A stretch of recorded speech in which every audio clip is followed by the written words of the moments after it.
It's not mine. Tagado says it's not his either. Oops! We made fun of Tagado for nothing! Not his, not mine, not Sakiri's, not Adler's.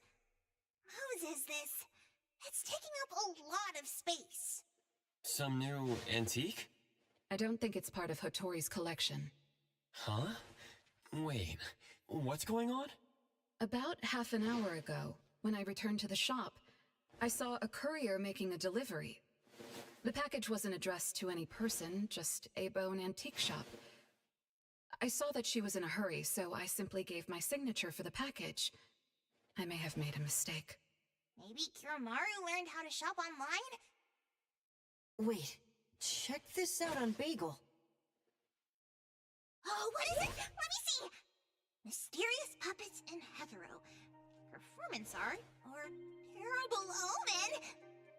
Wait, doesn't this look just like the one in our shop? Are they from the same collection? What's going on?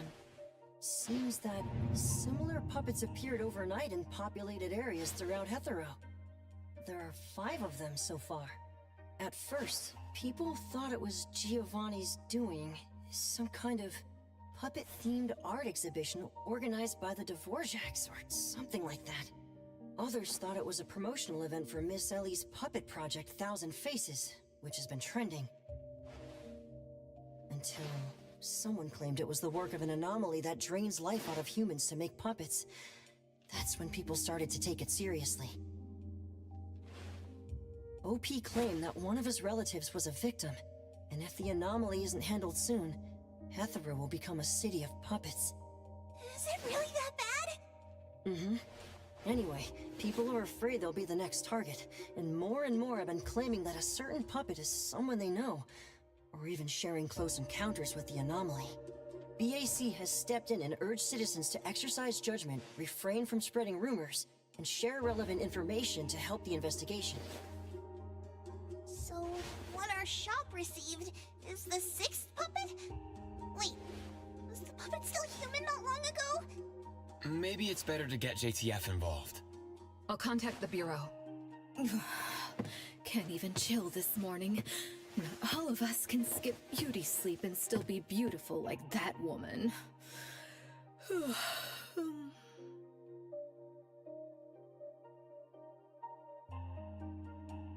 My apologies.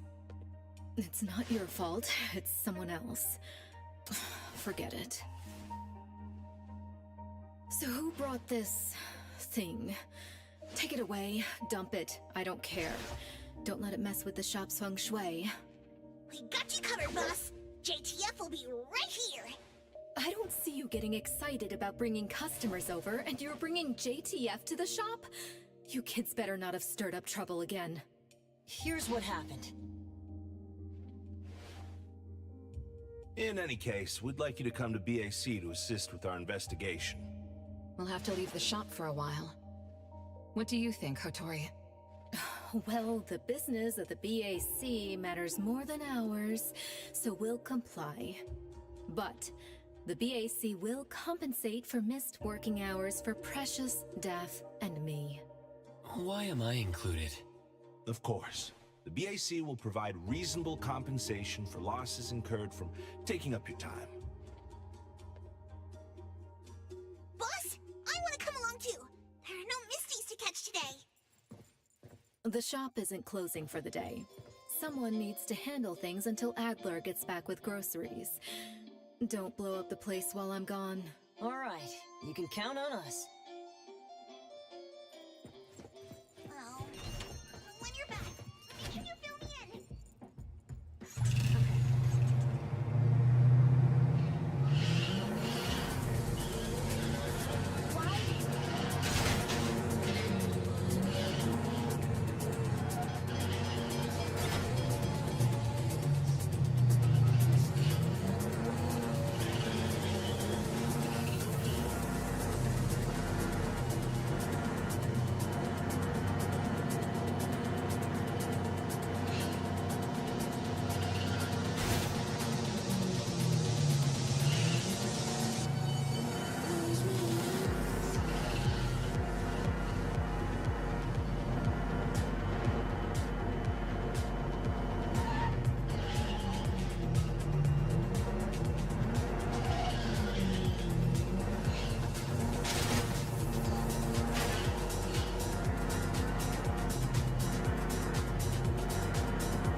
Greetings, everyone from A-Bone.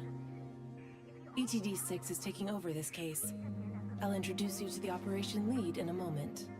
If Nellie's handling the introductions personally, this must be quite the complicated case. Since there's already online unrest, we decided to assign a team specializing in anomaly crimes and meme anomalies. Anomaly crimes? Those refer to human criminal incidents that involve the exploitation of anomaly characteristics, or espers. So the Bureau suspects that this isn't the work of anomalies alone. There are more and more divisions in the Enforcement Tactical Division nowadays. The puppet from A-Bone has been transferred to TempCon. Please follow me.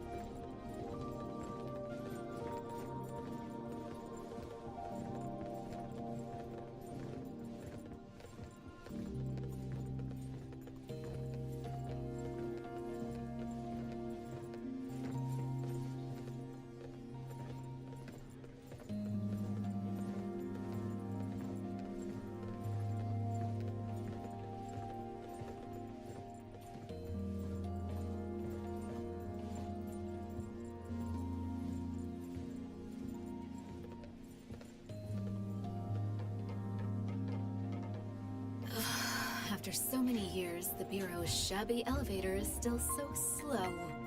Why wouldn't Alfred spend her budget to upgrade it? She hired so many new employees. Indeed, there have been many new hires after you left ETD. This is awkward.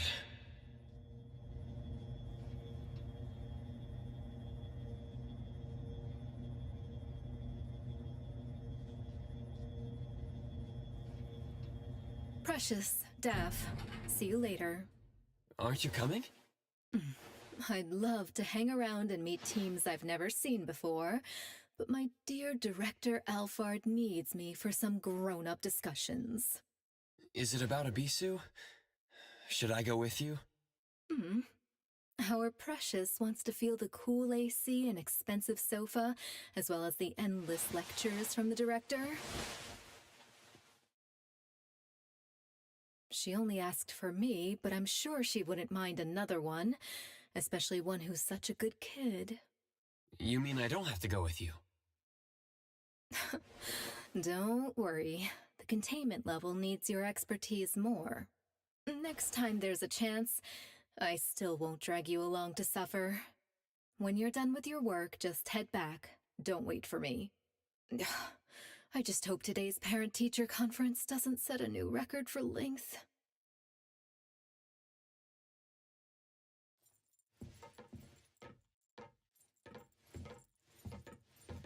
When I first came to the Bureau, Mint brought the anomaly to TempCon here, right?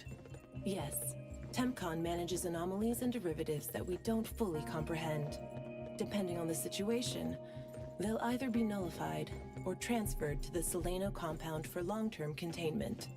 We're about to directly contact anomaly derivatives of unknown properties. That said, your safety is guaranteed.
Allow me to introduce our guests.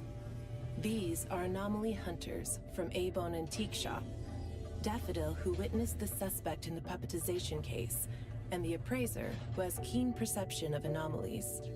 This is Chaos from ETD-6. Hi there. This is Lavinia, an operative from the Egosh Court. We'll be relying on the court's support for intel related to unknown anomalies.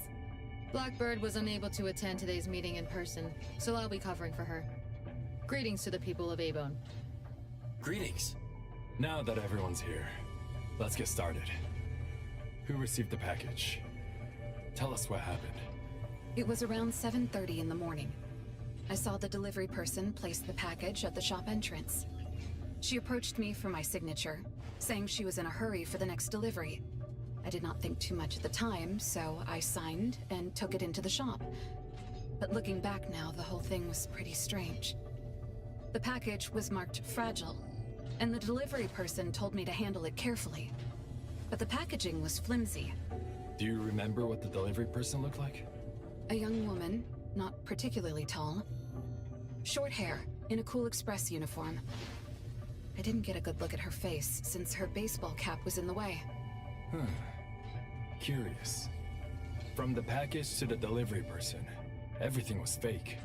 According to our investigation of the Cool Express in Bridge Crossings, the delivery person responsible for Hankaku Street does not match Daffodil's description, and their work records show no irregularities. The shipping records from the package center also show no fragile items being delivered to A-Bone. Someone disguised themselves as a delivery person just to give A-Bone a puppet? Correct. The question is, why would anyone do this?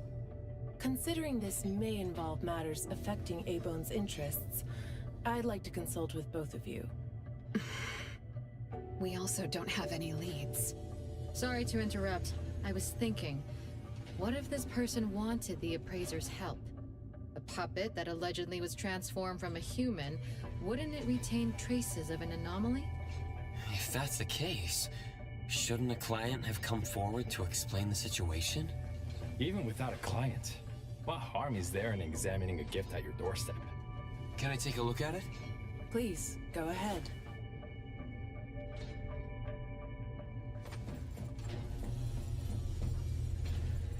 A puppet of a teenage boy who seems energetic. A puppet of a young woman with a gentle expression.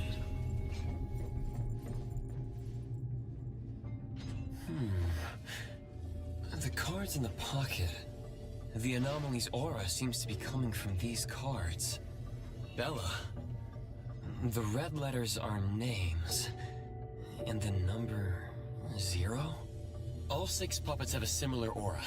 It should be from the same anomaly, or the same type of anomaly, but it's very faint. I think the puppets should be ordinary puppets.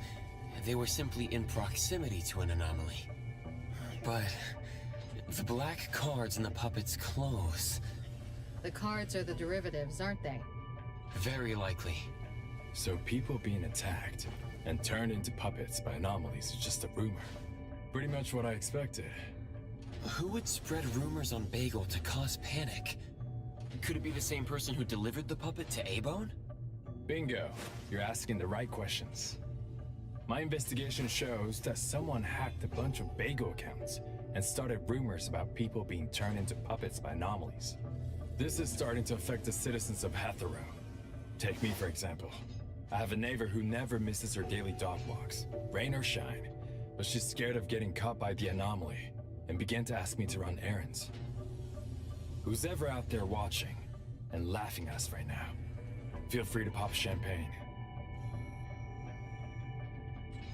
In any case, we can conclude that someone is spreading rumors. But I'm afraid clearing this up won't be easy.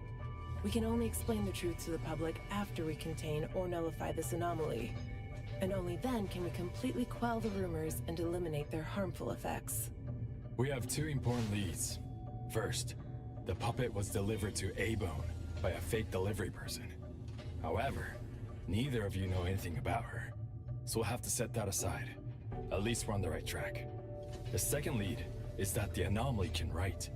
In my experience, this is quite rare. I wonder if the Igash court has any records of such anomalies? Could you help us interpret it? Unfortunately, we haven't found any matching anomalies in accessible records. If we can determine the identity of the names written on the cards, I may be able to help. I should be able to glimpse at their fate through divination and understand what they've been through. Chaos, consider this. If anyone received a black card from the anomaly, you are welcome to bring them to the witch's house for divination. Understood.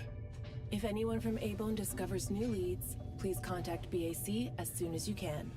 We will look out for more leads. Very well, let's adjourn. Thank you very much for your assistance. Who could it be? If only I paid more attention to the delivery person. Daffodil, you couldn't have expected this to happen. A-Bone's safety is my responsibility. This time, I left my guard down. Still, it's good to know that no one was actually turned into a puppet. Looks like Hattori isn't finished yet. Appraiser, if you're tired, you should head back. Let me handle the rest.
Natalie, are you okay?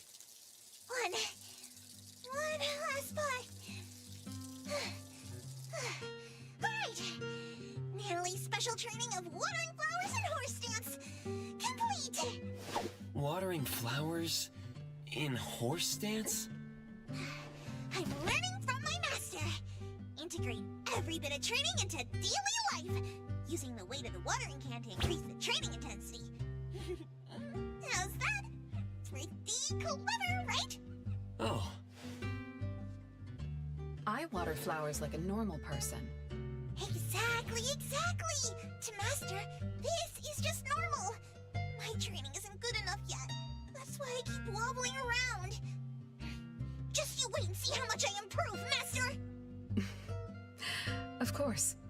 Thanks to Daffodil and Nanley, the flowers and plants are looking better. I'll take care of pruning from here. Alright. Delicate work like that really is best left to the old man. Oh, by the way, how did that thing from yesterday turn out? Any updates?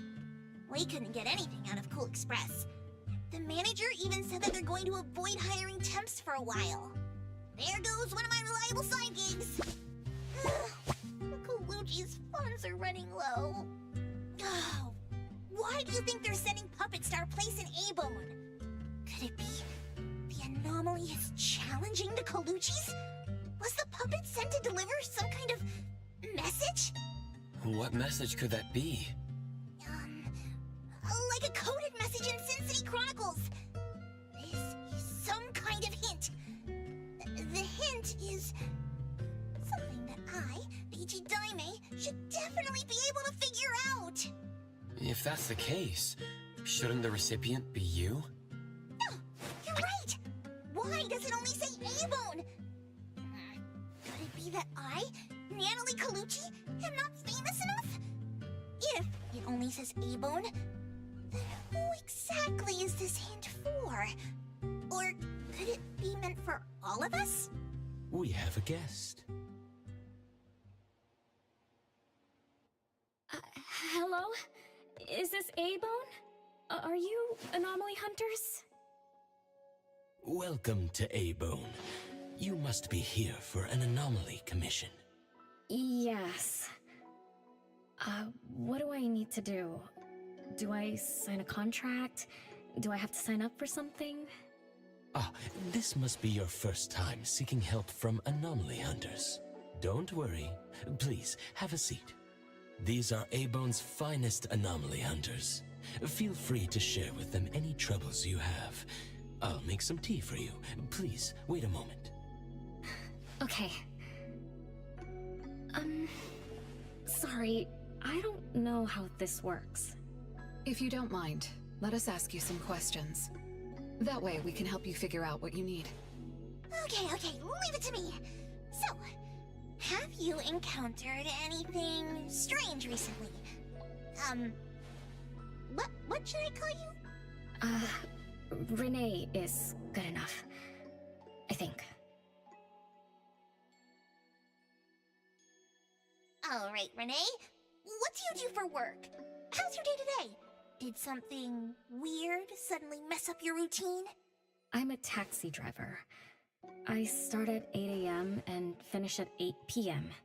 For lunch, I grab something quick from a convenience store. After work, I go to Food First for a set meal.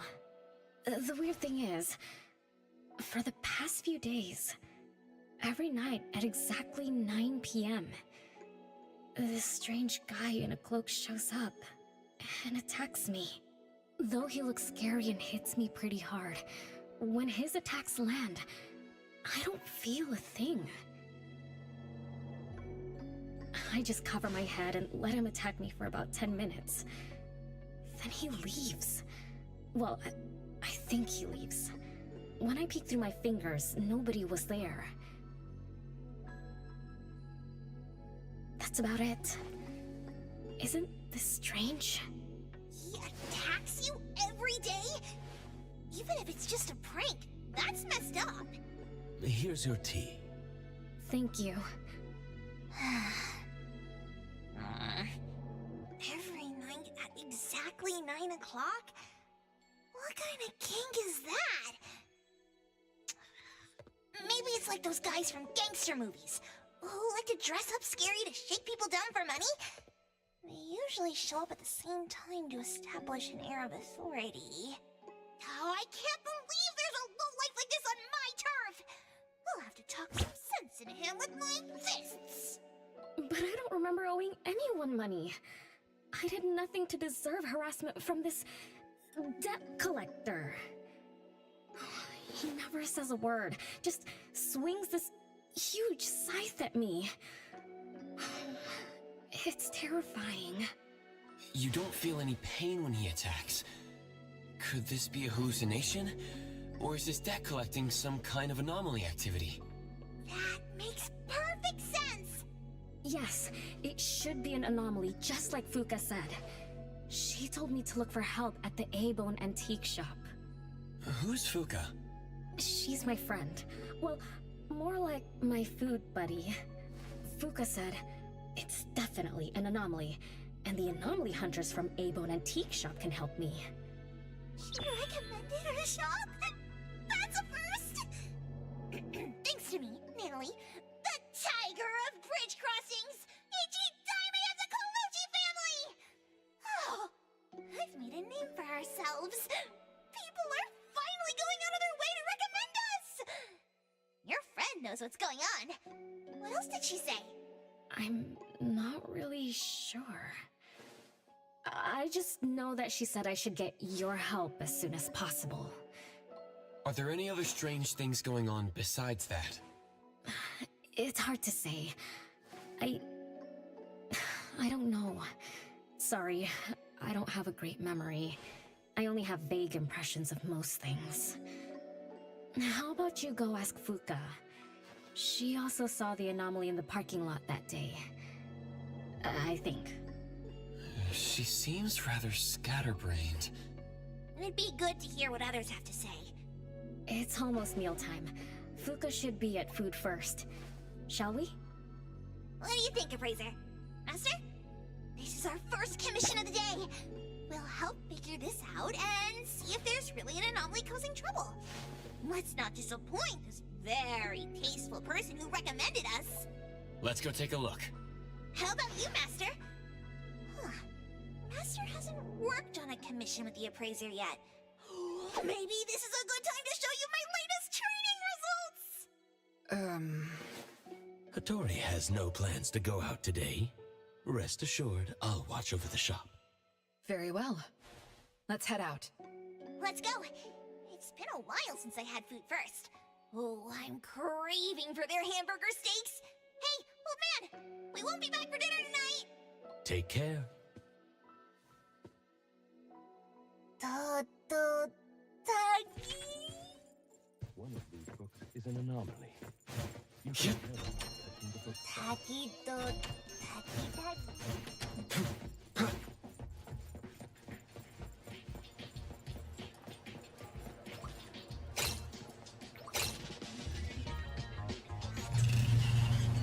Why did you bring me here again?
You're later than usual, little Renee.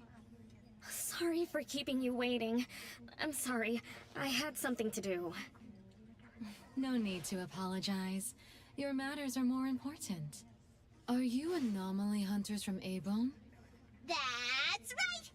The A-Bone detectives are back in action! I am Natalie Colucci, A.J. Diamond of the Coluccis from Bridge Crossings! This one is the core of our family, the Appraiser! And this here is... It's been a while, Daffodil. Well, you already know, Master. Your master helped our family solve quite a few troubles in the past. Mother still can't stop talking about Daffodil's moves. Oh, no wonder you recommended us to Renee. Master's commissions always get perfect reviews. Sorry, I don't quite remember. It was probably back when the shop first opened, right? After all, we have monopoly on all anomaly commissions now. Fuka, we'd like to ask about the strange thing happening to Renee. Can you tell us about it? Of course. Let's sit down and talk.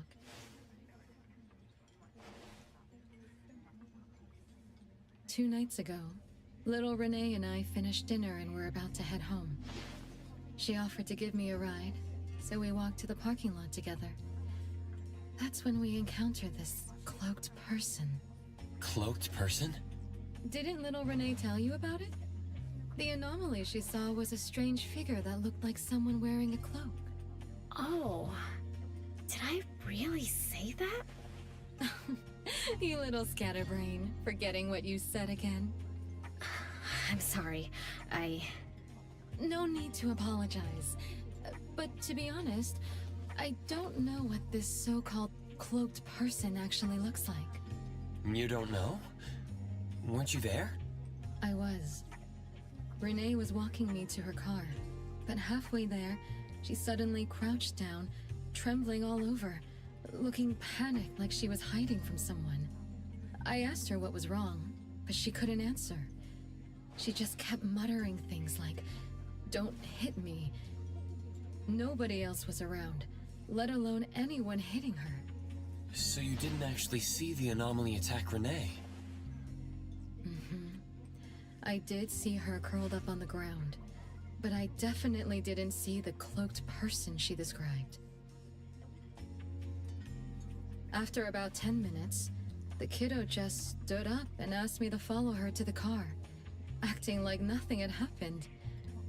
Isn't that strange? Are you sure this isn't some hallucination? Like, maybe she ate some weird shroom at dinner or something? I thought she was hallucinating at first, but on the way home, she told me that this weird thing happens every night at 9 p.m. It didn't sound like she was lying. Not a hallucination, only she can see it. Harasses her every night at the same time. With something this bizarre, it's gotta be an anomaly causing trouble. So, any leads yet? Hunters from Avon? I see. Can I ask one more question? Of course, Daffodil. When Renee was clearly unwell, why didn't you contact a doctor? That's right. She acts like she's nice, but when her friend was in trouble, she didn't seem to be concerned or help her. Well, I was worried something might be wrong with her, so I told her to go to the hospital. But the girl insisted she was fine. So I just let her be. You also suggested that she should seek help from Abone. That's because I later realized Renee must have gotten herself into trouble with some anomaly. So I thought of you. Wouldn't it be better if you experts helped her, instead of having an amateur like me mess around? Daffodil, you may be thorough, but you always get obsessed with details. Same old habits. I'm the one who told Fuka that I was okay.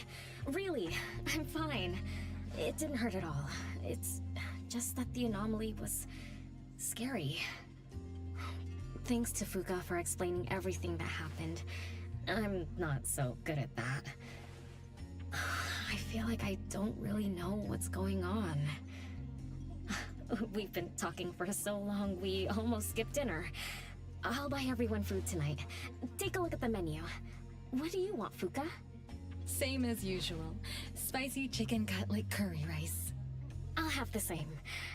I don't know about the other stuff at this place, but I like the spicy chicken rice, since it doesn't have those gross green peas. What about you, Nunnally and Appraiser? Go ahead and order something you like. We'll gladly take the offer.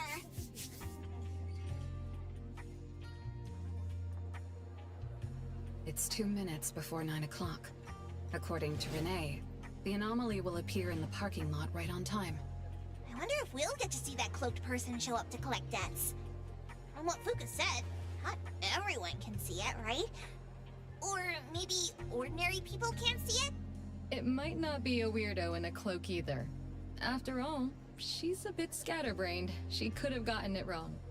There are many anomaly hunters here to protect you today. No need to be afraid. Thank you. You always take care of me. Then I'll walk ahead. I'll show up soon. Look, this is my new guitar. After I moved to Starside, I decided I want to learn the guitar. Are you going to buy something? You already said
Leave it to me.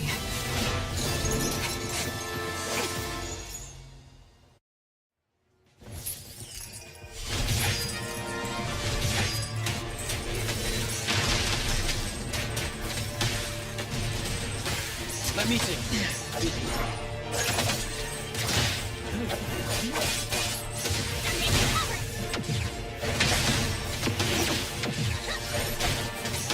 You can challenge me?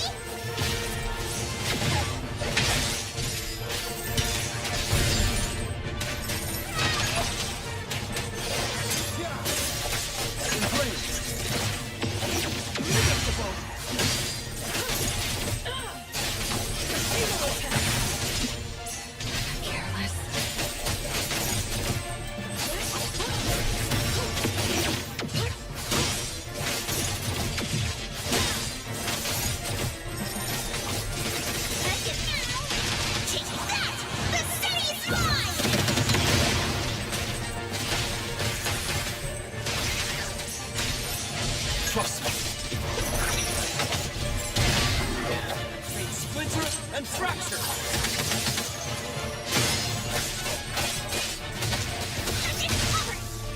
Just warming up. No hitting from behind. Nice work, Star Hunter. What you see is an illusion.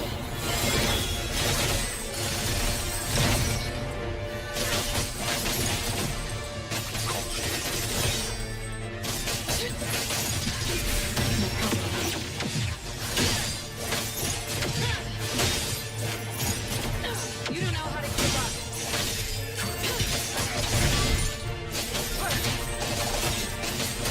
I will see for this.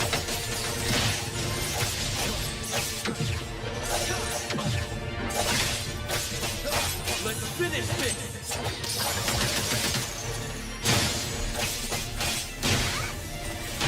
Everyone,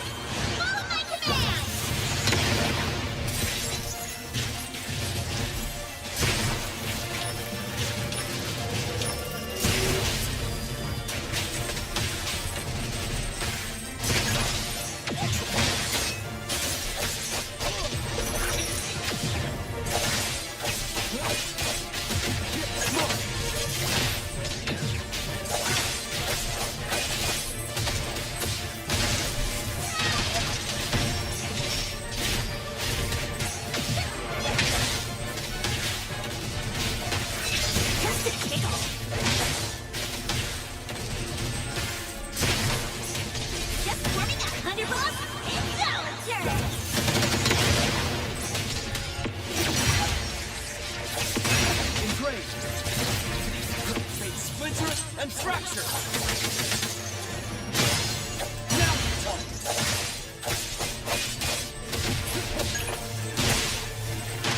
Let me take over.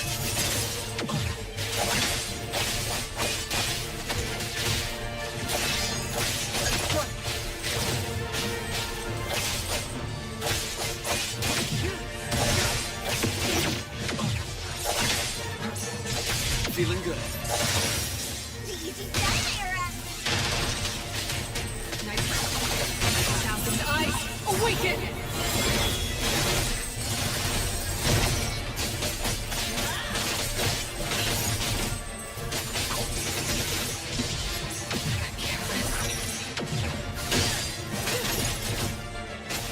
Two waves are flying. No problem.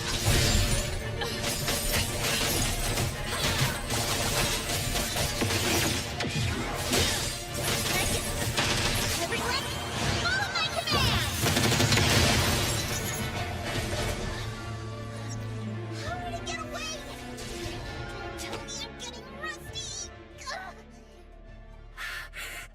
Stay away. Stay away from me! Are you okay? Don't worry, I drove away that debt collector. Everything's okay now. Did the anomaly drop that thing on the floor? Renee. And a series of numbers on the back. Minus 20088. The numbers are different. It's the same type of card the Bureau is looking into. Let me contact Chaos. We meet again. From what I know, you received a commission from Monet to investigate this debt collector anomaly, which attacks her every night at the same time. You fought, then the anomaly left behind the same cards from the puppetization case. So you encountered the same anomaly I'm after. Could someone have schemed all these encounters just to involve you? ETD6 lives up to their name. They are true anomaly crime experts. You're right. This doesn't seem to be coincidence. We still don't know who's the mastermind or why they're doing this, but we may have already met her. Fuka, the friend who recommended us to Renee.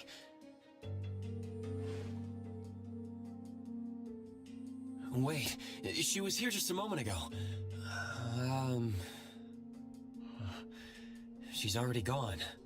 What did she say? She recommended A-Bone because Daffodil had handled her mother's commission before, which left an impression. Daffodil. Daffodil. So it's Daffodil again. Interesting. Thanks for the information. We should make a trip to the witch's house. Good thing it's not too late. So ask the Blackbird and her team to work some overtime. Aren't you coming with us? Of course.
My mistake. Divide. Sub-Zero.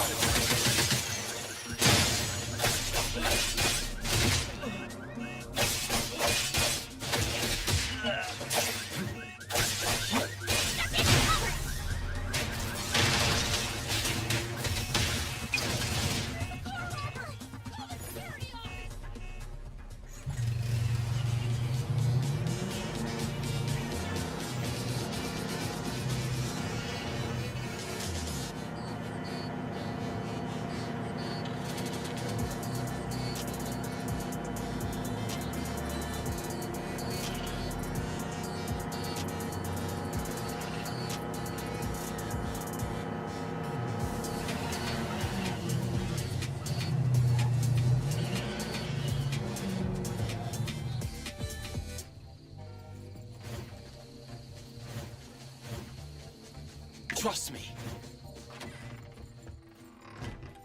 Greetings. Welcome to the witch's house. Hello. Sorry for disturbing you this late. Good evening. This young lady was attacked by the puppetization anomaly tonight. Huh? Wait, what anomaly? The one that turns people into puppets? So, those people really were... Well, we aren't certain at this moment. In any case, could you please share the entire incident with us? Oh, I'll tell you.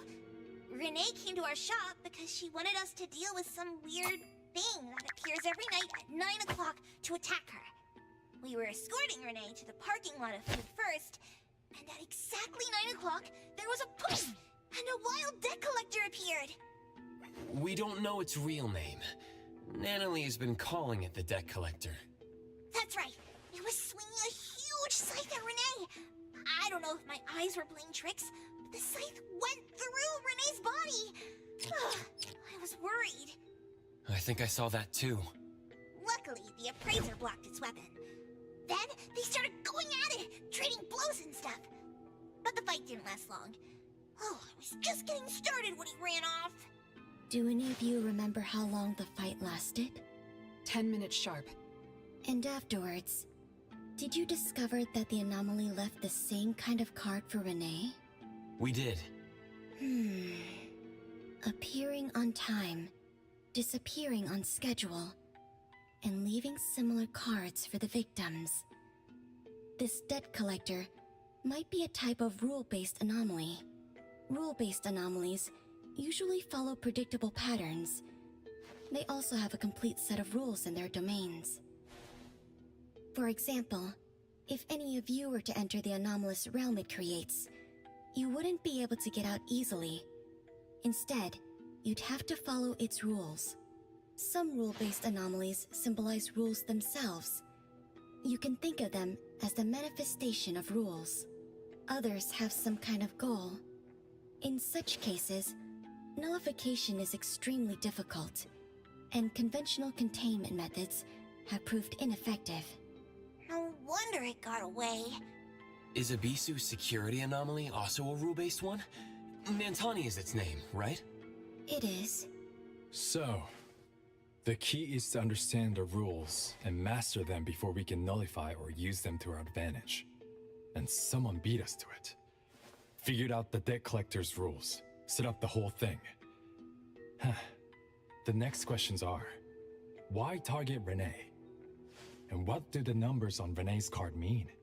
Why is the message left for Renee different from the others? Another annoying puzzle. If only Nietzsche were here. I could do a divination for Renee. Maybe we can find something. That's a surprise. I've never had a divination before.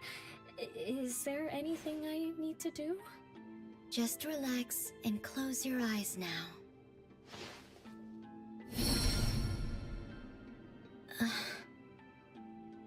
Oh, lost child of fate. Your tomorrow is trapped in blankness. Wait, what? What trap? What blankness? I thought divination is about tomorrow being lucky or a sunny day. Oh. Your fate is rather unusual. I'm afraid I can't give you further interpretations. But I once performed a divination for another woman with the same result. You might share similar fates. Her name was Dolores, head of the Constantine family. She was tired of her life, saying she was never truly alive. Yesterday, today, tomorrow, each day was equally empty and void of meaning. I think that was because she lived for far too long. Uh-huh. She lived for a very, very long time? They say that Lady Dolores is an immortal with eternal youth. That she made a deal with the devil for unlimited lifespan at a huge price. However, eternal life can be a curse. and the Constantine family met their demise decades ago. That was when most people didn't know about anomalies. People simply believed in curses. From what we know now, she was either a long-lived Esper, or she made a contract with an anomaly. Lady Dolores told me that she is one without heart, which is the truth about the curse of immortality. No heart, no bonds, no attachments. Alone, her memories of the past grew dim through the years. Neither does she pay attention to anything happening around her. All she had was a numb void, but she still yearned for lasting companionship and loyalty. So she sought divination from me to find a way to change things. Perhaps because her future extended indefinitely, with no end in sight. All I could see was blankness. Were you able to help her make a change? If I remember correctly, I told her, if you want something, you must first give. I'm not sure if this helped her, but I remember her face when she left. She seemed more at ease. Both that lady's divination and mine resulted in blankness. Maybe that advice applies to me too? It's just a reference.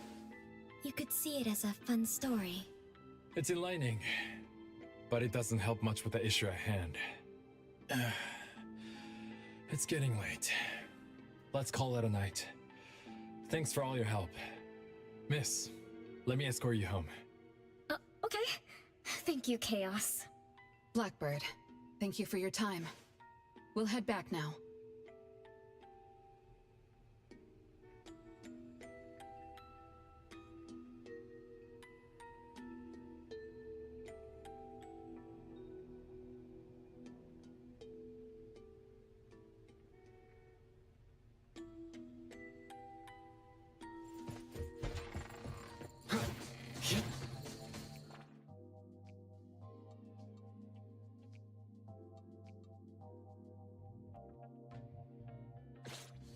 Come on.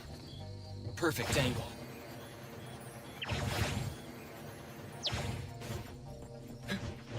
The wind's just right.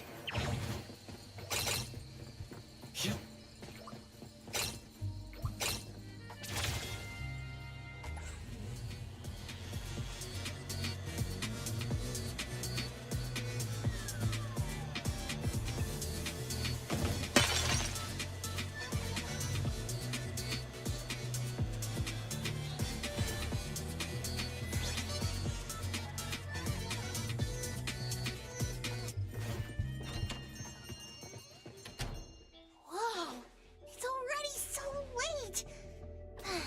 Today was a lot of work without a lot of results, huh?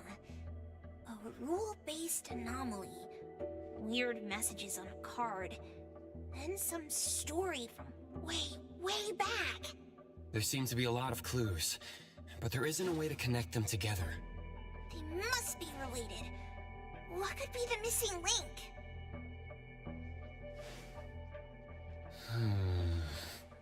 Let's call it a night. It's getting late. You two should get some rest. Oh, man. After running around so much today, getting home, relaxing for a bit, and now that Master mentions it, ugh, sleepiness just hits you like a truck. Good night, Master. Good night, Appraiser. Good night, everyone. I apologize, but bedtime is going to have to wait. Is there an emergency? The debt collector left me another message. I found this in Renee's mailbox. Isn't this the card from last night? That anomaly is back again? Appraiser, take a look at this. Renee's name and an address? It looks like an ordinary card. Did someone try to copy the card's style? They need to have seen the original to make such a convincing copy. That narrows down our suspects. You mean Fuka, who witnessed our battle with the debt collector last night? And the person who delivered the puppet. Don't you think they're working together? They sent Renee a formal invitation and are waiting for us at the old Constantine family estate. That address belongs to the now defunct Constantine family. Renee, are you somehow connected to the Constantine family? I knew last night's story was different. I don't know. I don't remember. I'm just a taxi driver who's always been alone. How could I be connected to some strange family? Oh, I'm sorry. I'm not helping. All right. We just have to find someone who has an answer. Let's go. Wait, don't go yet. This is Ebon's commission. Daffodil must come along. Others can join us too. I don't have stupid rules about not getting others involved. Master, the appraiser, and Natalie Colucci. The mystery of the debt collector is about to be revealed! Hi. How may I help you?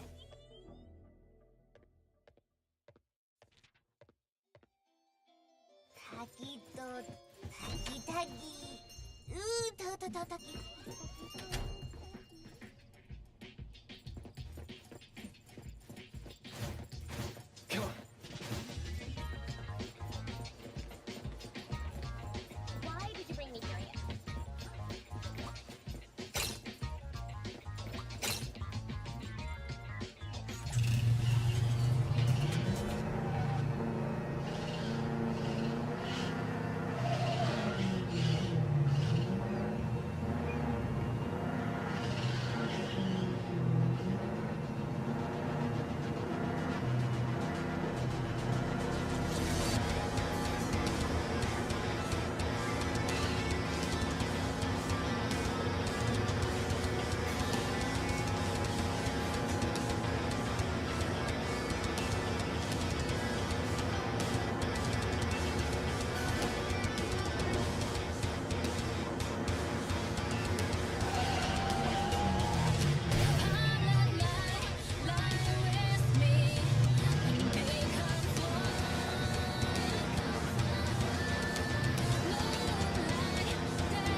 There's nothing here except for some skinny cricket tree. How is there nothing else? Was there really a big mansion here before? It's a cherry blossom tree. I didn't notice before, but wow. It's grown so tall already. The branches might be thin, but they're sturdy. Natalie, do you want to climb it? Me? Climb the tree? Now? Let me see if there's a good angle to climb. It's been a while. I'm not sure if I can do it. Or maybe it's because I was smaller when I was a kid. I could just hop and reach the top. But now... maybe it's better not to try. Huh? Why are you all looking at me? I'm sorry. My bad. This isn't the time to be fooling around. Let's have a climbing competition after we solve the mystery. Let's get back to the case. Renee said she's been here before, specifically when she was a kid, and that she used to climb this cherry blossom tree. You are connected to this family after all. Did I just tell you all of that? Yep. You said you climbed this tree when you were a kid. When you were a kid. Back then, I climbed all the way to the top of the tree, wanting to pick the prettiest cherry blossom for my sister. But it was so tall, and I was too scared to climb down the same way. Luckily, Someone caught me. Huh? Was it my sister? Or Mom?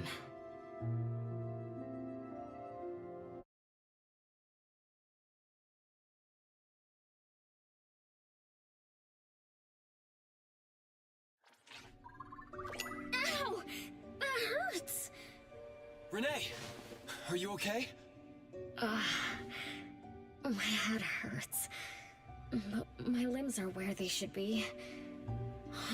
What about you, Appraiser? I'm okay too. Where are we? What just happened? I'm not sure, but it looks like we're in an anomalous realm. You remembered climbing the cherry blossom tree as a child. Then we got pulled in. Natalie and the others aren't here. We might be separated. This is my fault. I'm so sorry. I had no idea this would happen. No worries. It's not your fault. Besides, we hunters are used to being pulled into anomalous realms. The real question is, how did we end up here? What a grand entrance. This must be some wealthy family's mansion. Such as the residence of Lady Dolores, head of the Constantine family. Have we traveled to the past? Not necessarily. Maybe the anomalous realm is simply recreating scenes from the past. Do you recall anything else from when you were a kid? Anything helps. I can't. My brain is still foggy. But I can feel this. Ever since I got here, I've been having a sense of nostalgia. You must be somehow connected to the family. Whoever brought us here knows that. But didn't the Constantines disappear decades ago? That doesn't match up with my age. You're right. What you just remembered was from when you were little. If you can remember more, maybe we can get closer to the truth. I'll do my best. But how do I do that? Well, let's look around. Maybe we can find the key to your memories.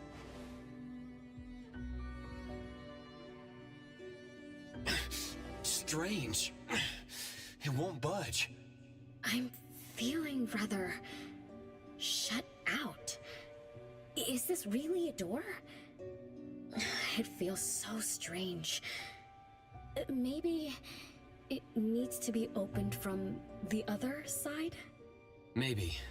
Let's check over there.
It's you.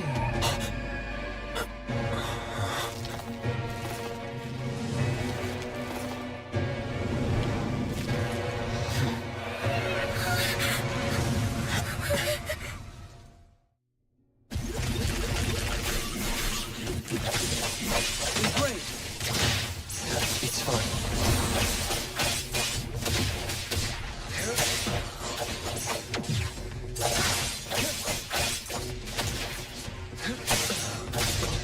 Be careful.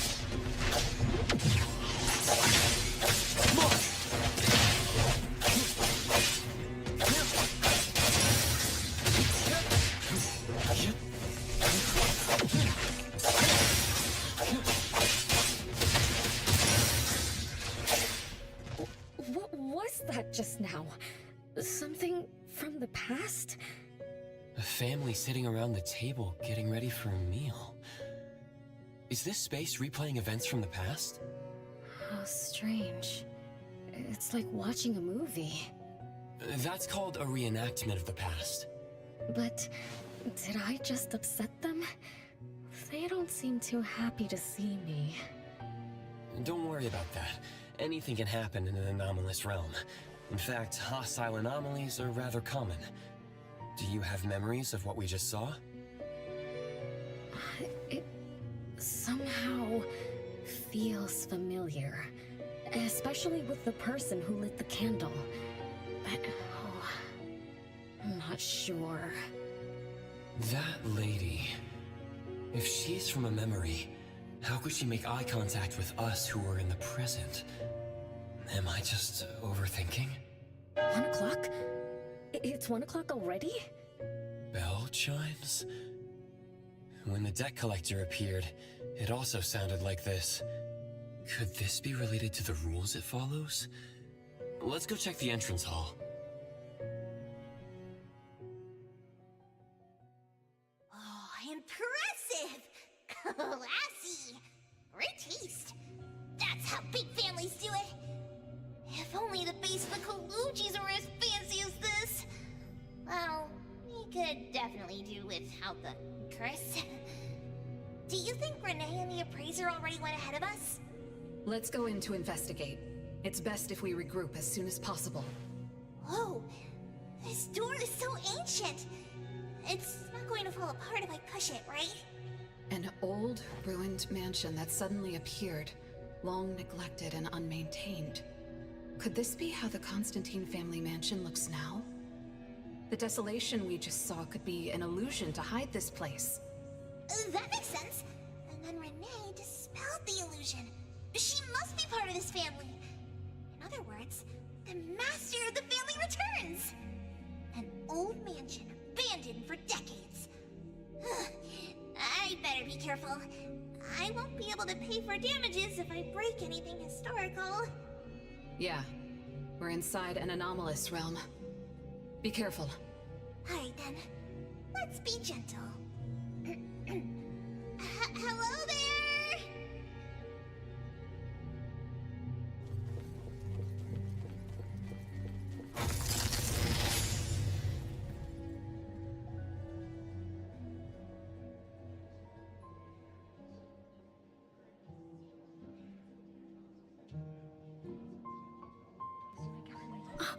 It's that lady from before.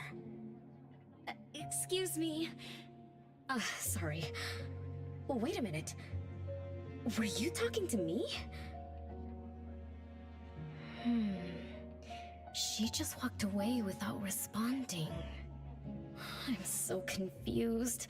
We can talk to people from the past? It's like an interactive movie. No, wait. It's more like a stage play. Maybe we're also on the stage. Are we the audience? Or are we unwitting participants? Let's just say we're on the right track. You could try talking to the one who just lit the candle. Ask about how things are going. That lady. Oh, there she is. We'll have to squeeze through the crowd. It's going to be tough. Why are there so many people here? Are they having a banquet, salon, or something like that? Before I talk to that lady, should we talk to the other guests first? We can figure out what's going on in this mansion. That's a lot of people, though. When I drive a taxi, I don't need to speak to more than 2 or 3 passengers. No need to push yourself. Want me to handle this instead? Appraiser, you've done a lot for me. I have to step up. Besides, this is the first time I want to figure things out. These are probably things I never should have forgotten.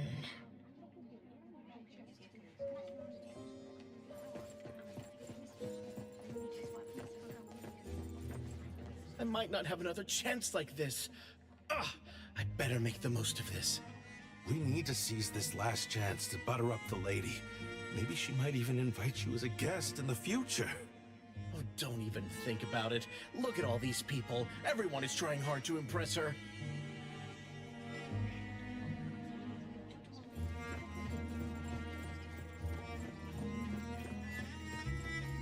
Which family does that young girl with the white hair belong to?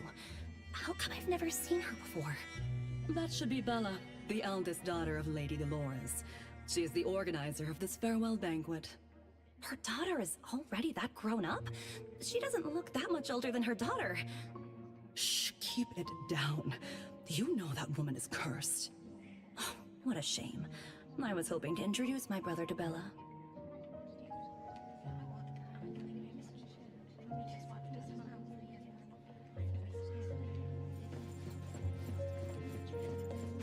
Come on. The salon has been running just fine. Why is it getting cancelled? Apparently the lady wants to focus on family affairs, so she's withdrawing from the social circles of the nobility. Ah, such a shame. Dolores has an amazing chef and the finest wine I have ever had the honor to taste. Dolores is also the most gracious hostess. Always generous when she lends out money.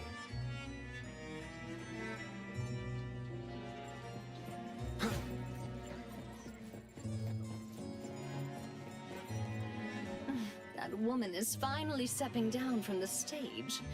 Tut-tut, shamelessly enjoying eternal youth. Just because she had a deal with the devil. Look at this mansion. Look at all these treasures. Who knows how much wealth she swindled over however long she's been alive.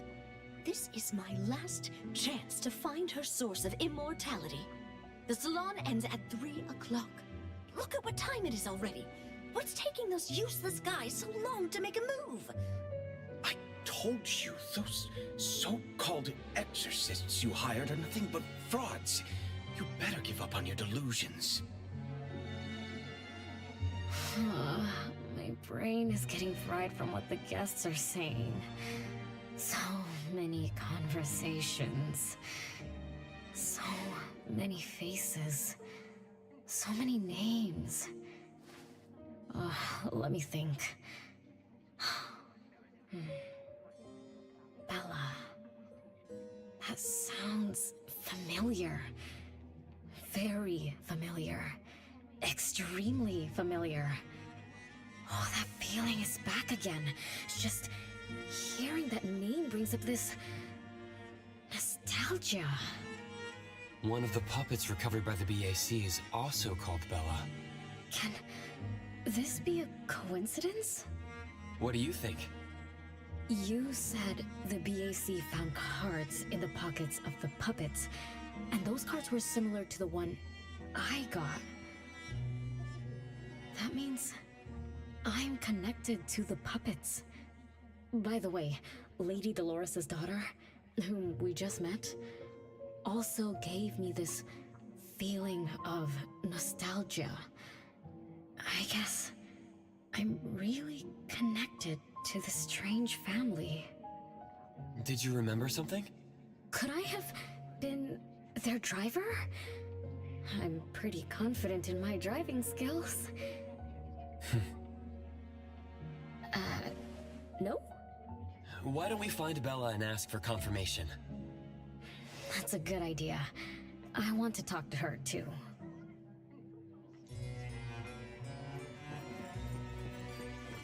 Come on.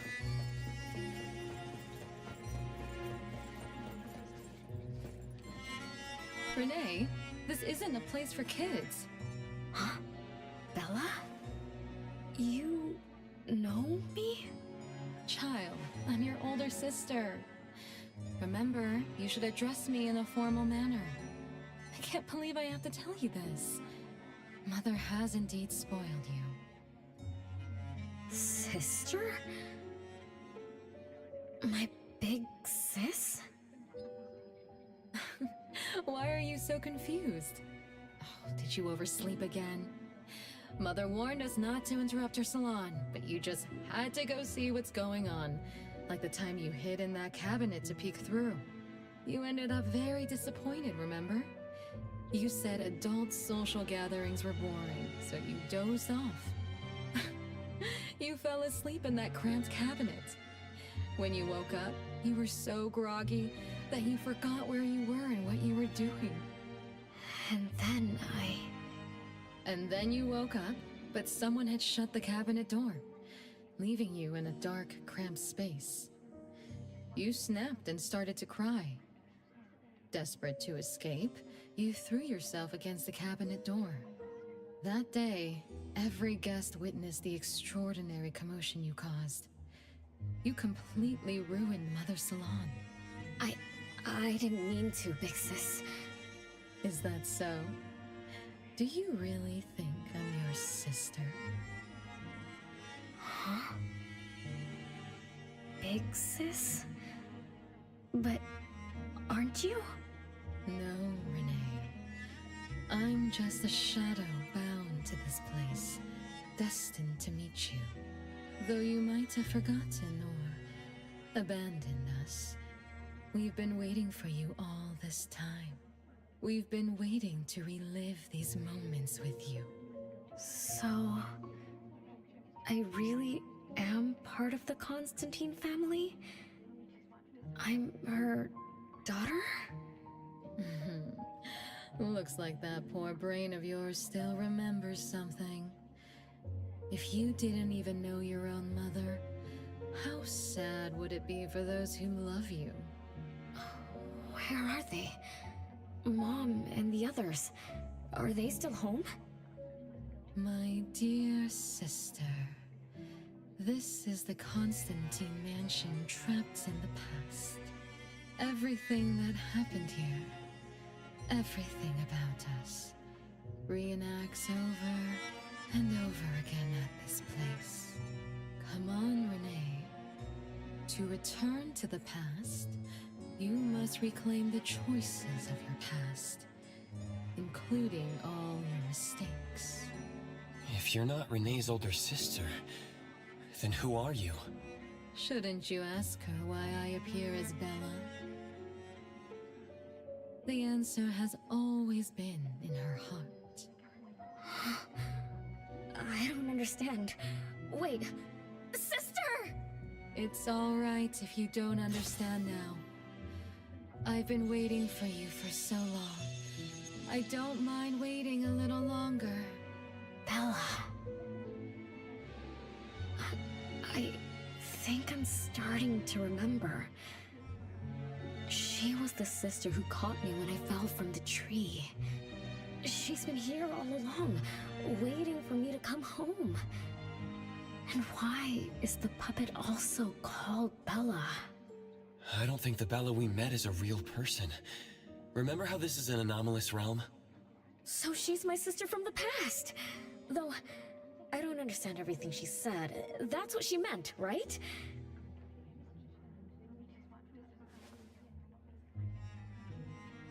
Then, I really am part of this family. Didn't this family disappear over 50 years ago? How could I... How about we ask Lady Dolores? My mom?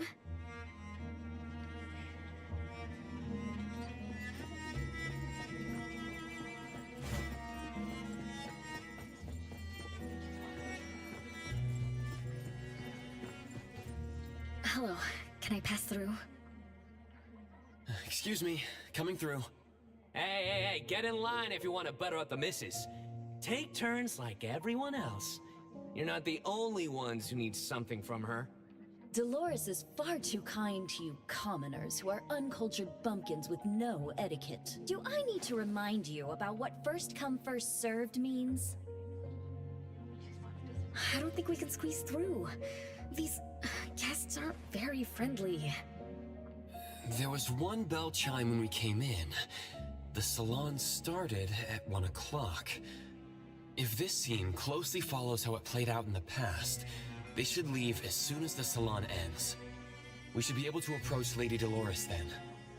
Oh, good point. Thanks for coming up with a plan. I couldn't have done this alone. When does the salon end again? It should end at 3 o'clock. So we wait until the clock chimes 3 times.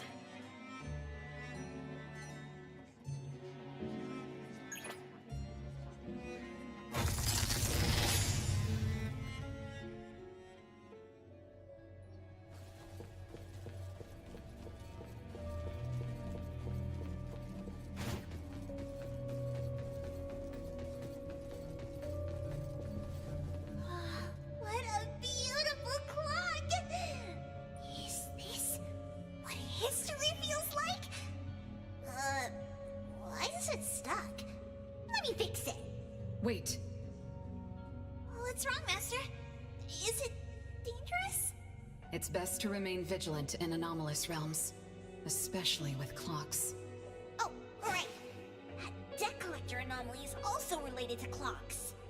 Blackbird once mentioned that rule-based anomalies follow established patterns strictly.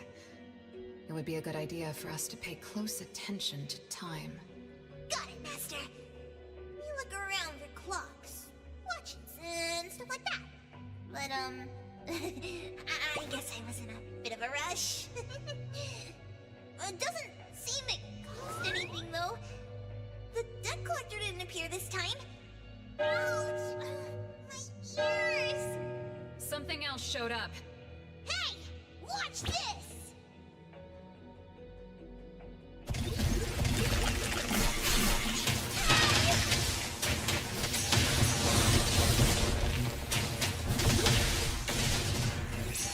Just a tick. Nice work. Saw it coming.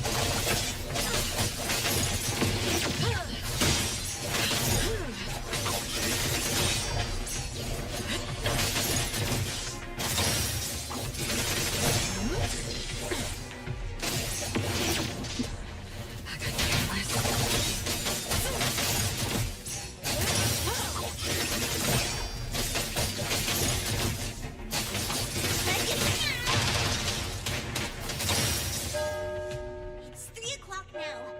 The debt collector shows up every night at 9 o'clock to attack Renee. Until then, let's try to figure out what rules the debt collector follows.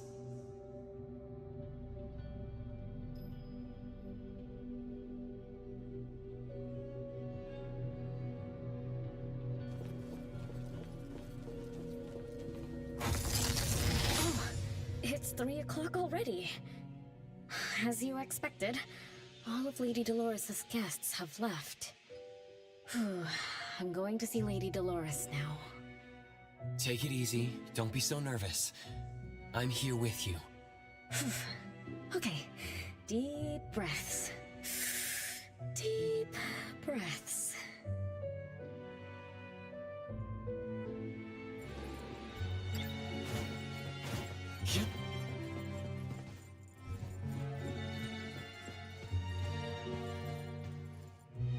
Lady Dolores.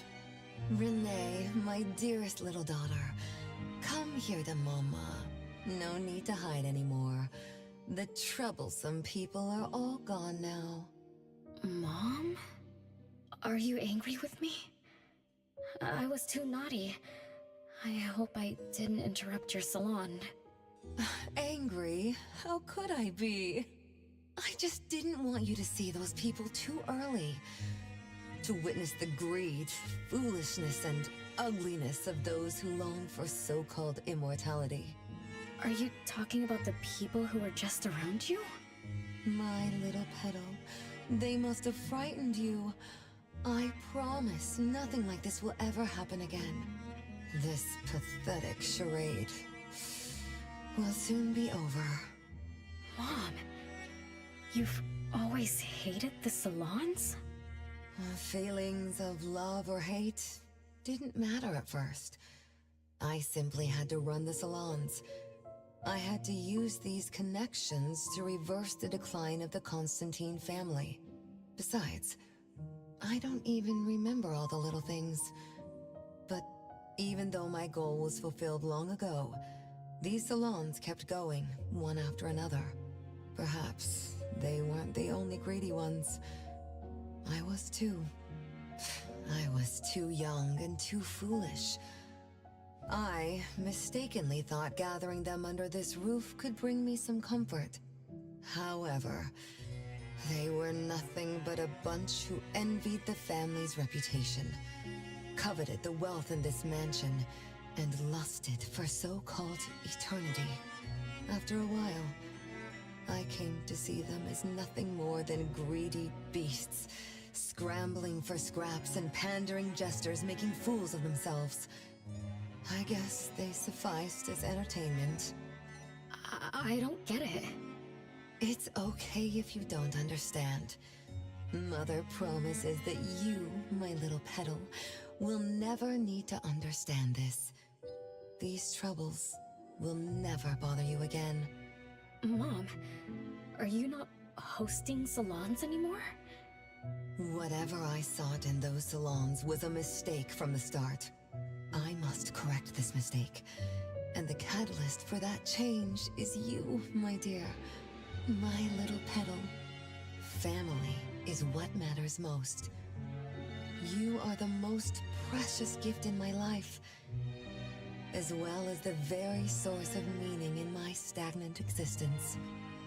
Whatever time we have left, we must treasure every moment together.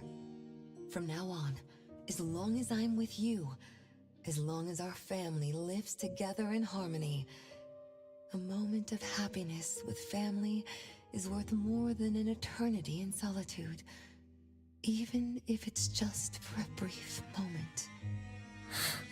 Mom, wait! Little Renee, what would you choose between an eternity in solitude or a moment of happiness? Big Sis! You appeared out of nowhere. That was spooky. Wait. What did Mom mean? And the rumors about the family. Is Mom cursed with eternal life? But how can eternal life be a curse? Isn't it great to live forever? So that's your answer. Well, having something is better than having nothing, and having more is better than having less. Right? Like, if you have endless time, couldn't you do as many things as you wanted? If I had eternal life, I wouldn't know what I wanted. And I wouldn't know what I could do. I wouldn't even remember what I've ever done. This is my life right now. All this time. What have I been living for? Days with nothing to do. With no meaning. And with no end in sight. So that's why it's a curse. Poor Petal. It seems that even after forgetting us, you still haven't found what you desired. Or was the kind of happiness you were looking for nothing but drifting through life in a daze, barely conscious? No, I didn't forget you on purpose, Big Sis.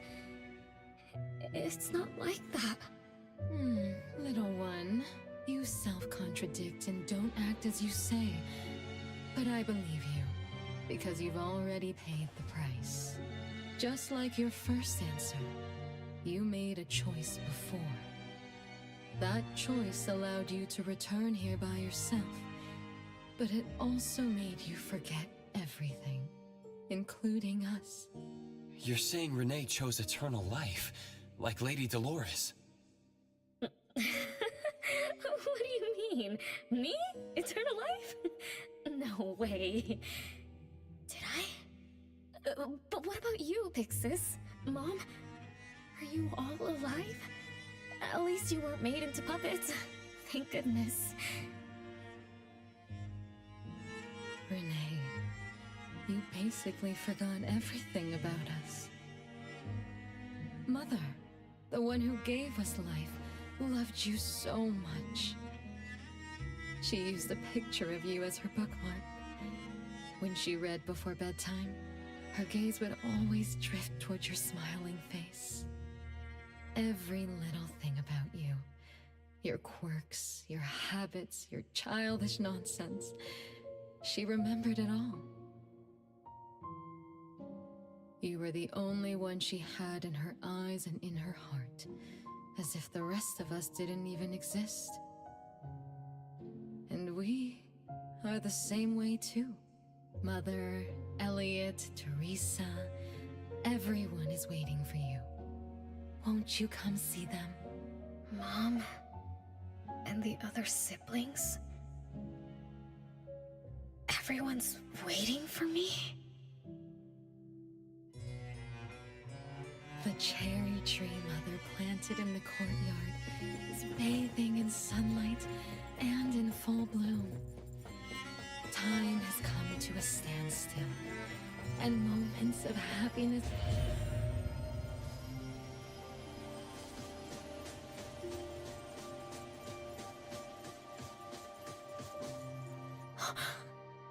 It's the same tree from before.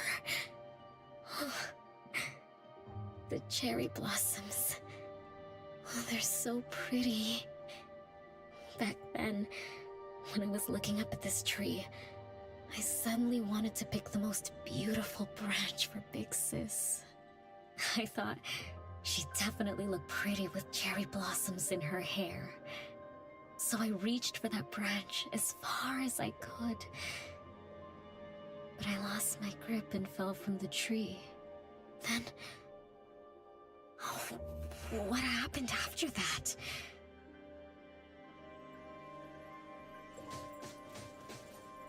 This is the crooked tree we saw when we first got here. The flowers have withered. Just like the fate of the Dolores family. Be careful. Looks like we're not the only ones here for the flowers.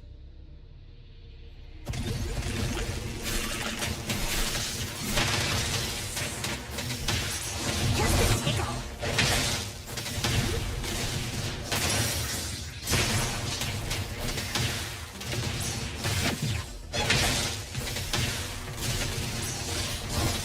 Nice work.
We've been waiting for you for a long time, Renee.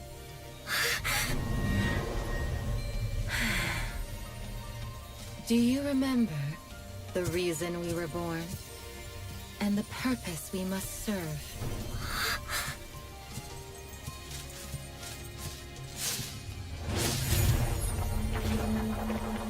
All excitement will eventually fade to nothing. Mother has long grown tired and numb to it all. After enduring long and lonely times, a wish began brewing in her heart. We thus awoke to the blazing call of Mother's heart, and came to her side. We swore with our very existence that Mother would never be alone again. Surrounded by her children, Mother found the companionship and happiness she had longed for. But she didn't stop. she kept yearning for more. Because we weren't able to satisfy Mother's deepest wishes in her heart. However, our mother's wish was never fulfilled, and that day will never come. The last child to wake up, the most beloved of all, brought nothing to Mother and this family but curses, betrayal, and destruction. And now, she's back.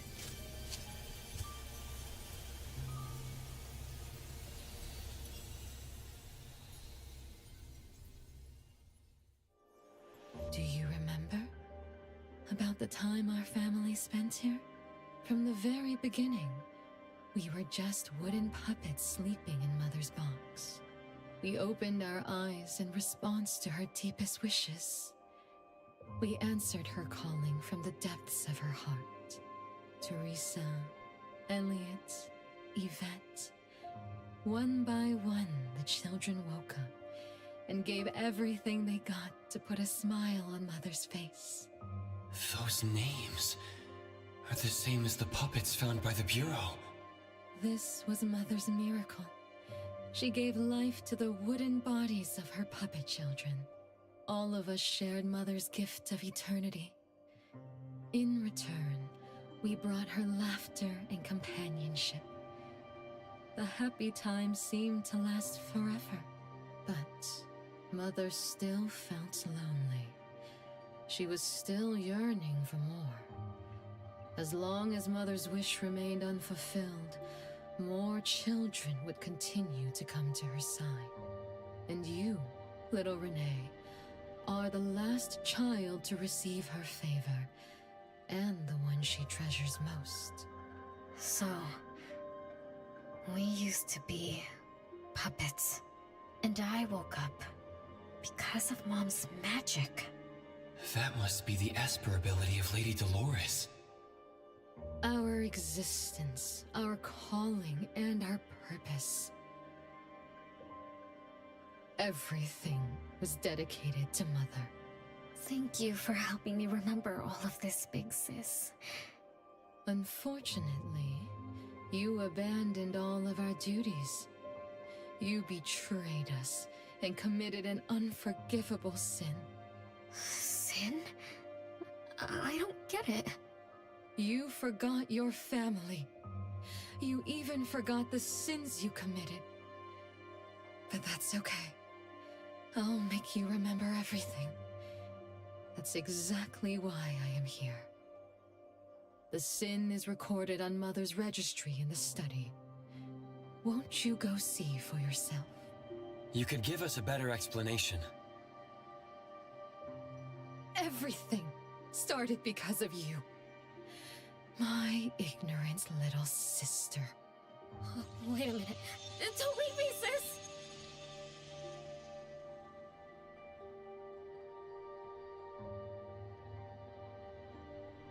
Renee, you're remembering something, right? Just like what Bella said, we're all puppets that woke up in response to Mom's wishes. We exist to keep Mom company. I remember many, many things now. I had tea with my siblings. We also played hide and seek at home. But Mom, our beloved Mom, where is she now? Why am I the only one alive by myself? Where did they all go? We'll have to check the study.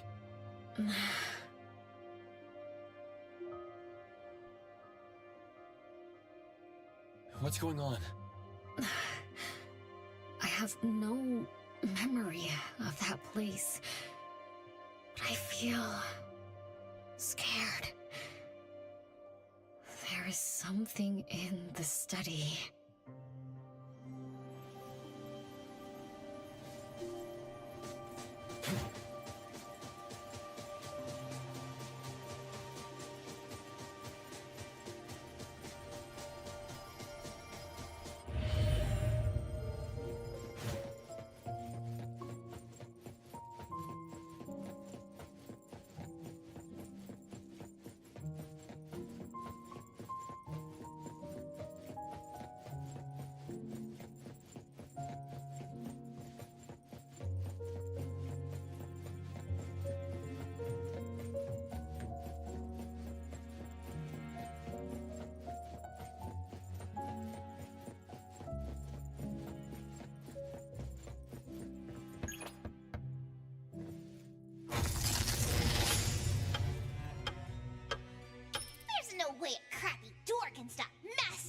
Gucci Dime. This is the only locked room in the whole place. I smell secrets. Do not let your guard down. Be careful. Yes, Master! Another grandfather clock? Ugh, either Lady Dolores is a clock nerd or this anomalous realm is related to the concept of time. Something feels off. Let me look closer. Wait, Natalie. It's the anomaly that attacked Renee. I think it doesn't want to hurt us. We're not its target. Renee is. What was that thing about rule-based anomalies again? It follows rules. It only starts moving at exactly 9 o'clock, and its target is just Renee. You're right. Even if we attack it now, it'd likely be as futile as last night. If Blackbird is right, it only nullifies itself after completing its mission. It's getting closer to 9 o'clock. We need to find Renee as fast as we can. I don't know where everyone else is. I hope she's not alone. Let's search the area first.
siblings around.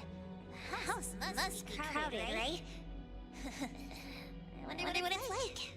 Playing as a Master, do you have any siblings? Yes. And no. I did once live in a garden with many sisters, but none of us were related by blood. Huh? If you're not related at all, why did you have to live together? Mother collected beautiful flowers as she saw fit. Of course, she was also a woman with no blood relation to any of us. That's so weird. Oh, but isn't that not too different from the Constantine family? There are some similarities, but knowing the Constantines, I find it somewhat ironic that our mother and Dolores are complete opposites. I can sense Lady Dolores' sincere feelings as she cared for her children. Though they are puppets, she treated them as real children. In contrast, the other mother simply manipulated the children she collected into decorative pieces for her own fancy. Master, I don't know what was going on, but I'm glad that you got out of the garden. I think so too.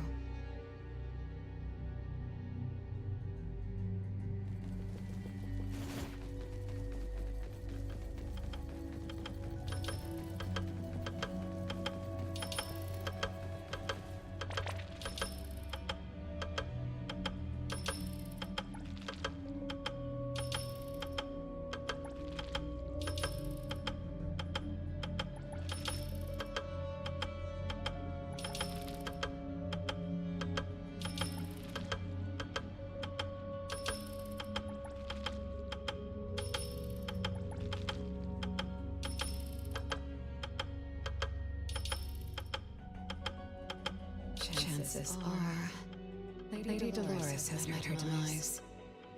Ray's number is different. We won't let it turn to zero. Curse of eternal life, a fallen family, a blank tomorrow. Hints about time are all over the place. Could the numbers represent lifespan? Huh? Let's see. 20,000 days is roughly 50 years. Blackbird also said that the family was gone for about half a century. Wait, does this mean 50 years ago? Renee should have... Based on this line of thought, she should have withered along with the family. But for some reason, Renee still exists in this world. So as the days go by, she's just... racking up life debt? If the debt collector abides by the laws of nature, then I believe you're right. All creatures abide by the laws of nature. Birth, aging, sickness, and death. Those who defy them must pay a price. Even espers with near infinite lifespans pay a price when they gain their abilities. Renee, what price did you have to pay? Why did your life freeze 50 years ago instead of reach its end? The debt collector must be hunting you because the laws of nature require your removal. So the puppets at the bureau, they were Renee's family? Removed by the debt collector? Master, what'd you do? Renee's commission. A-Bone accepted the commission. There's no reason to break our contract. I'll do my best.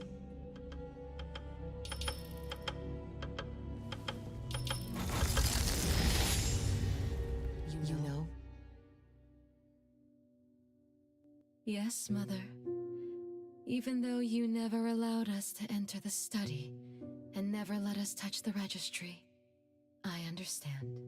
All the siblings, except for Renee, can hear the approaching footsteps of death. Each day we spend with you brings us one day closer to the end. Each day we dispel your solitude takes away another day from us. Isn't that so? It shouldn't be like this. As your creations, we are willing to warm your empty heart forever and bring you to the happiness you long for until you no longer need us. But she ruined all of this. When she was born, that cursed registry appeared in our home. Our names were written on its pages. And with them, numbers marking our precious days remaining in the world, slipping away with each sunrise.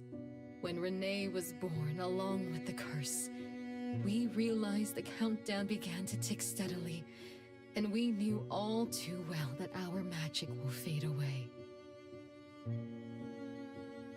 There aren't many remaining days for us to serve you. In our final moments, we want to do everything we can to make you happy. But Mother, we don't understand. Why are your eyes solely fixed on Renee? Teresa planted exotic flowers. Elliot made sweets to your taste. Yvette designed and tailored clothes. We gave it all to win a smile from you. Yet what we receive is but a blind eye. Renee is the worst of us all. Always noisy, endlessly crying, habitually screaming, and forever demanding of your attention like any other selfish child. Is that how that child expresses affection? Or do you find love or joy in her tantrums? We don't understand, but we do know one thing. That selfish child never loved her older siblings, despite all the care we gave her. Does she even see herself as part of the family? Or perhaps, being as cursed as she is, her only purpose is to destroy us. None of that matters. But your name also appeared on the registry. Does that not matter at all? The youngest daughter that you love most declared the end of your life. Because of our existence, the numbers on the registry representing your life are depleting. When the numbers reach 0, we will fall asleep with nothing left but gratitude. Fortunately, even when the numbers reach 0, you won't pass away. You were long banished from this world by that thing. You have never lived in the present. Even when the clock of fate dictated your end, as long as that thing offers you protection, you exist beyond the laws of nature. Yesterdays, todays, and countless tomorrows are all but the present to you, as you were forever frozen at that moment that thing took effect. Beyond that point, time no longer works on you. In the endless nightmares she brought upon us, this is the only thing we are thankful for. The malicious curse will never harm you. But even so, I won't forgive that child. Ever. Bella, managing family affairs has drained you. I'm tired too. Doesn't someone need to spend time with that child later? I understand. As you wish, Mother. As long as this makes you happy and fulfills your final wish, we'll maintain the facade of harmony until that child's curse destroys us all. No. That can't be right. Did I curse my own family? Am I the bane of my family, causing its ruin? Did I steal Mom's love away from the other siblings? Did I even take away their lives? Look at you, denying that you ruined everything. Exactly like before. It shouldn't be like this. You're right, sis. Why me? I love you all from the bottom of my heart. Do you all hate me? If that's true, why were you waiting under the tree to catch me? Love-hate relations in this family are more complicated than you can imagine. But no matter how much you doubt it, you can't deny that everyone here has done so much for you. Teresa prepared gardening tools and took you to plant Mother's favorite flowers to surprise her. But what did you do? You barely scooped some dirt before rushing to Mother for praise. When Mother saw the cuts on your hands from fooling around, she scolded Teresa for giving you hard work. You ran around Elliot each day, saying you desperately wanted to grow as tall as he was. So he managed your diet and made sure you drank milk. But you, just because he worried you'd get cavities and hid the candy jar on a high shelf, you complained to Mother that your brother was giving you a harsh diet. Every time you fell and tore your clothes, someone would mend them meticulously. Nevertheless, you always ignored their efforts and pestered Mother for new clothes.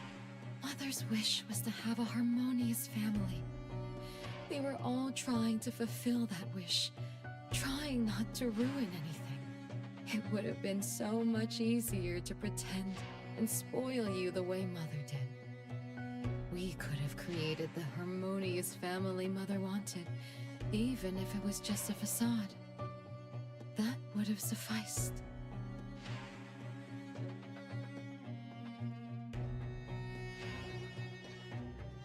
But we couldn't. Even after all your mistakes, we couldn't help but love you like real family. You were our most precious little girl. However, in the face of death, in the face of the curse you brought upon us, even the most sincere love wears out. From the moment you were born, we've been shrouded in the shadow of your curse.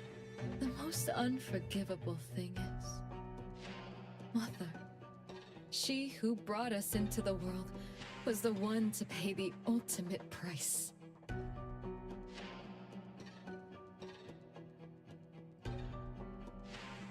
Look, it's playtime again. Your favorite game of hide and seek. You were always the worst at hiding. Anyone could find you easily. You were bad at hiding, but worse when you were it. Once, you turned the house upside down and still couldn't find anyone. I remember. It was getting late, but the house was so quiet, so empty. I remembered the ghost stories you told me. I suddenly felt the paintings were staring at me, and the tables and chairs were slowly moving. I thought you left me behind. You finally remembered. But now, looking at it, the opposite is true. You're the one who abandoned us. When you started wailing that day, we came out of our hiding places. Do you remember what we told you? We are a family, and we'll always be together. That's right. Good girl. Time is up for hide and seek. Once again, you're all alone. Come find us. I'll be... it? This time, you have to find all of us. We'll be waiting for you.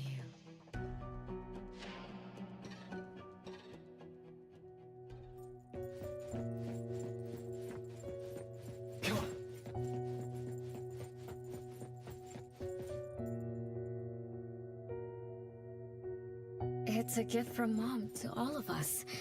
I have one too. Though I carry it all the time, I've forgotten where it came from and what it means. Oh, it's so good to be back. I found you. I finally found you. My most important family. Huh? Red letters? It's strange.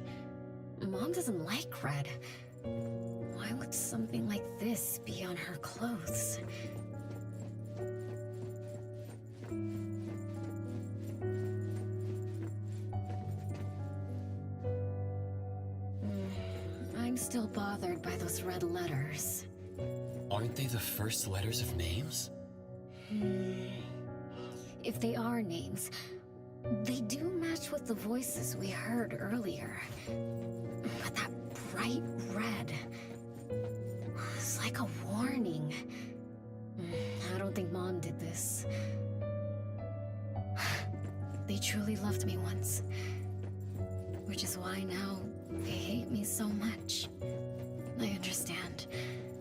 I'm sorry for making you go through so much in the past. I'm sorry I'm only learning this just now. But I'm grateful that I finally do. Big brothers and sisters, what can I do for you? I came back here because there was something I can do. Right?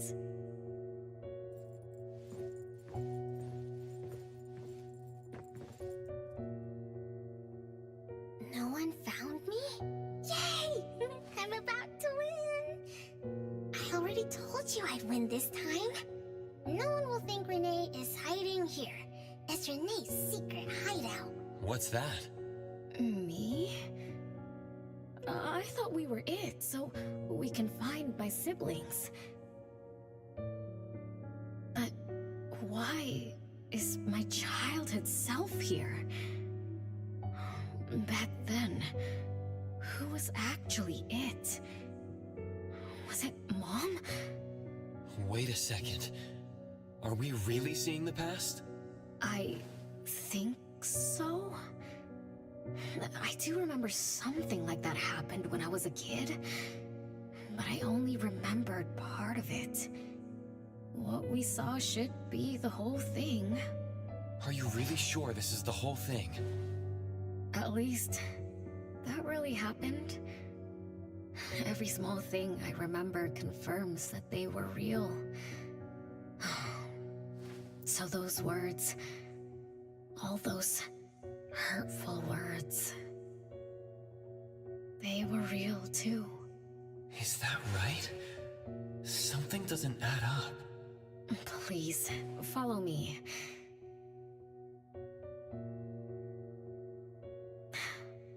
That's my hideout.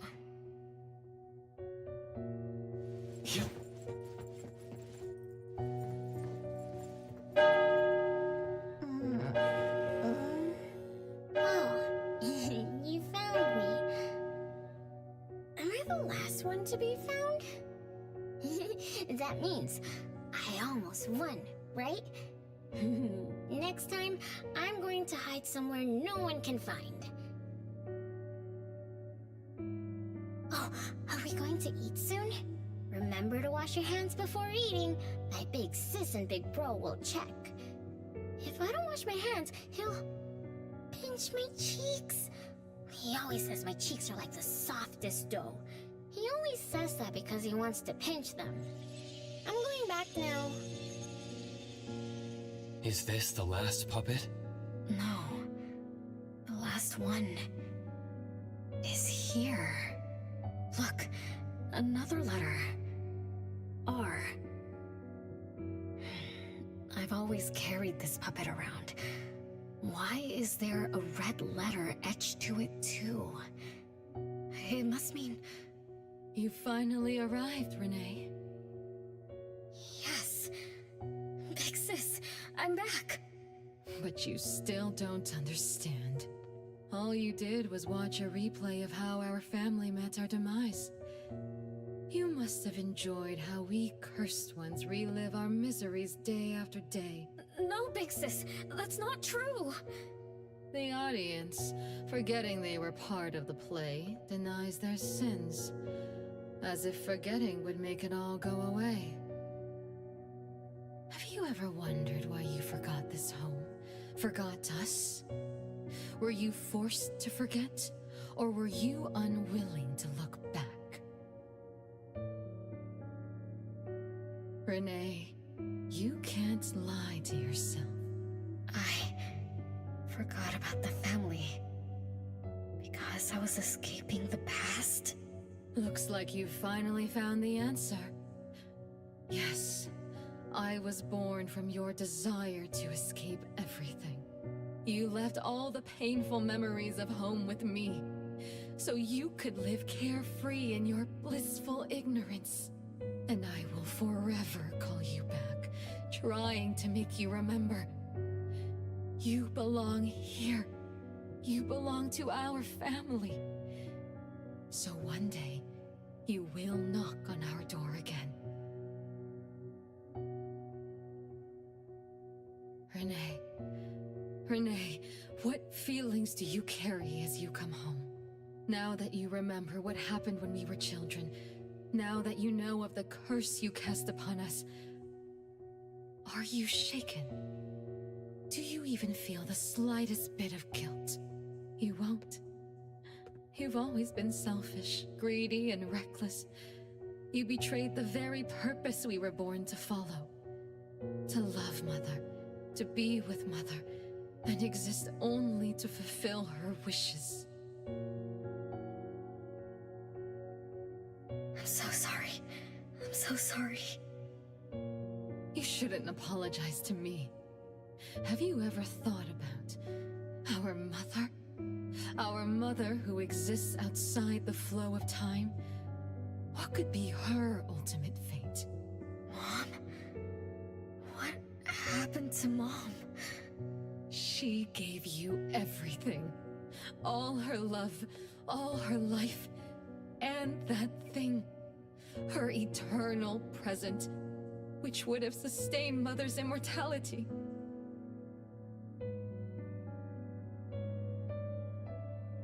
Wait a minute. Big Sis, don't leave! The clock still turns backward. Let's return to the past, to witness that final day of destiny, where you are forever frozen. Come then, child of betrayal. I'll be waiting for you on the final stage.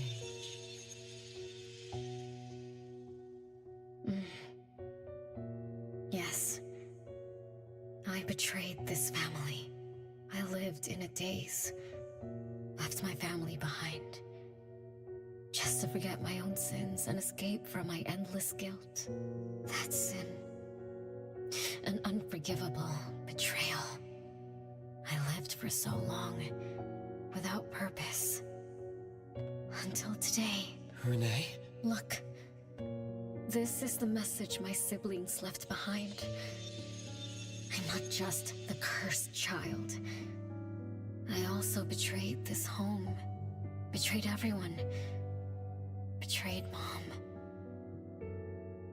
But my family is still calling out to me. I still have a chance, right? If only I could go back to the past. Back to that last day at home. There's only 2 hours left. I need to find a solution soon. I should talk to Renee about what just happened. 7 o'clock. Time for dinner. Renee? Wait, where are you going to? Oh, hurry, hurry. The food's getting cold. Food getting cold? I can't keep Mom waiting for too long. I can't make her sad. Renee! That is not allowed. Absolutely not. I can't get to Renee. She's completely lost in the past. Let me organize the clues I've gathered so far. Could the curse in this family be the rule-based anomaly that attacks Renee every night? After all, Renee and her siblings likely aren't entities that abide by the laws of nature. It does make sense to be targeted for that reason. But if that's the case, why does the anomaly only appear when Renee wakes up? Shouldn't the anomaly that enforces the laws of nature have appeared with the first child? Can we really trust this Bella? Something's not right. Also, why does the puppet Renee carry also have a red letter on it? Are these things caused by the anomalous realm? Or perhaps someone, an Esper, orchestrated all of this? Is that Bella really a shadow from the past? Anyway, I should catch up with Renee.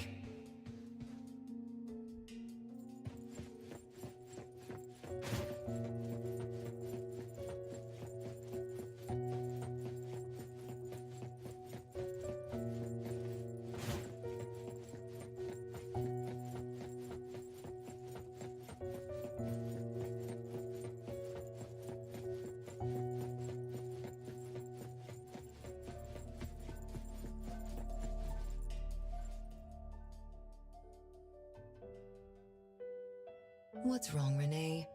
You haven't eaten much. Big Bro's cooking is great.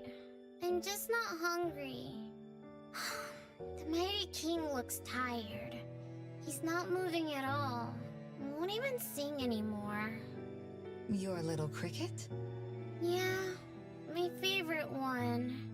Did the Mighty King die? He was still wiggling his whiskers around confidently yesterday. Or maybe he's just in a bad mood, like me. I don't know. In my garden, the cherry tree sprouts green buds, while my little Renee blooms with laughter. Each day, withered leaves drift down, returning to soil, resting peacefully with insects that will never sing again. Such is life, a circle without end. Don't be sad. You'll catch new crickets with shinier shells and better songs. But I want to play with the Mighty King. He's been with me for a long, long time. Is there anything after death? Will we die too? I know. It's a world where you're all alone. No mommy, no big brothers or sisters. Just a world that's always dark. That sounds scary. I don't wanna... Scary? You're funny, Renee. Can't move, can't hear, can't see. That's no different from when we were sleeping in our wooden boxes. Dying isn't that big of a deal. Being alive is much better. I wanna be with Mom and everyone forever. Appraiser, you're here. Wasn't I mature back then? My time with my family was running out. Mom had to witness my siblings enter the final countdown. Yet she still had to answer questions like that. Mom, who loved us deeply, must have been terrified of losing us, too. Appraiser, could we go see her? I just need to see her a bit more.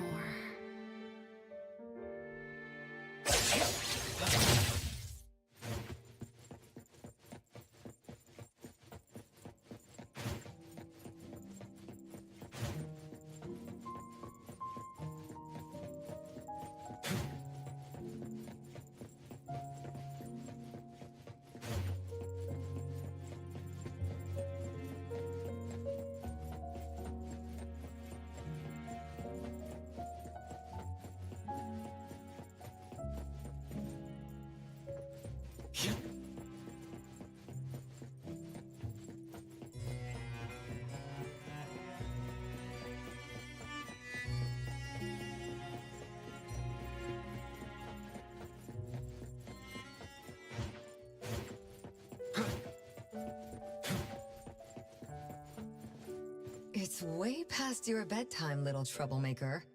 I can't sleep.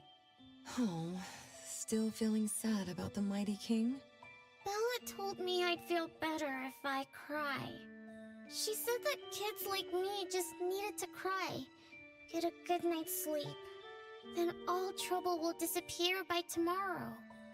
She said that no matter how sad she felt, she could never cry. So she was jealous that I could. Why can't Bella ever cry? Mama is the same. Huh? Why? Is it because you were grown-ups? Because grown-ups are strong? Mom and Sis work so hard for every chore in the house. I want to grow up soon to help you. I'll grow as tall as Mom wants. Oh, if you want to grow tall soon, you can't be picky about food. No, I don't want to eat green peas. All right now, Mama will tell you a story and put you to bed. You'll grow fast as long as you sleep, okay? Are you continuing yesterday's story? No, tonight I'm telling you a story that no one has ever heard before. Once upon a time, there was a carpenter living in the royal city. Her skill was beyond compare. People said she had the magic to breathe life into wood. If she wanted to, those lifelike puppets she created could become alive. The old carpenter loved crafting, but she was facing a most difficult challenge.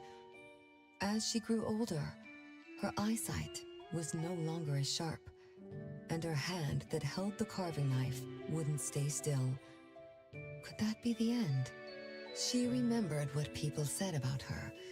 If she was as good as they say, couldn't she craft her own assistant? She made up her mind, then began to work. What should a perfect child, a real child, have?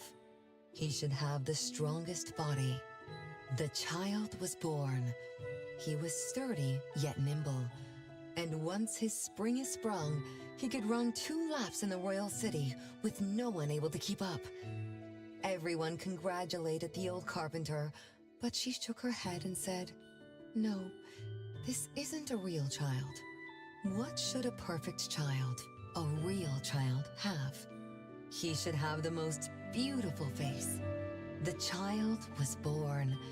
His beauty caught everyone's eyes. The king invited him to dance at the palace for foreign guests. Everyone congratulated the old carpenter, but she shook her head and said, "No, this isn't a real child. What should a perfect child, a real child, have?" More puppets were born from the old carpenter's hands.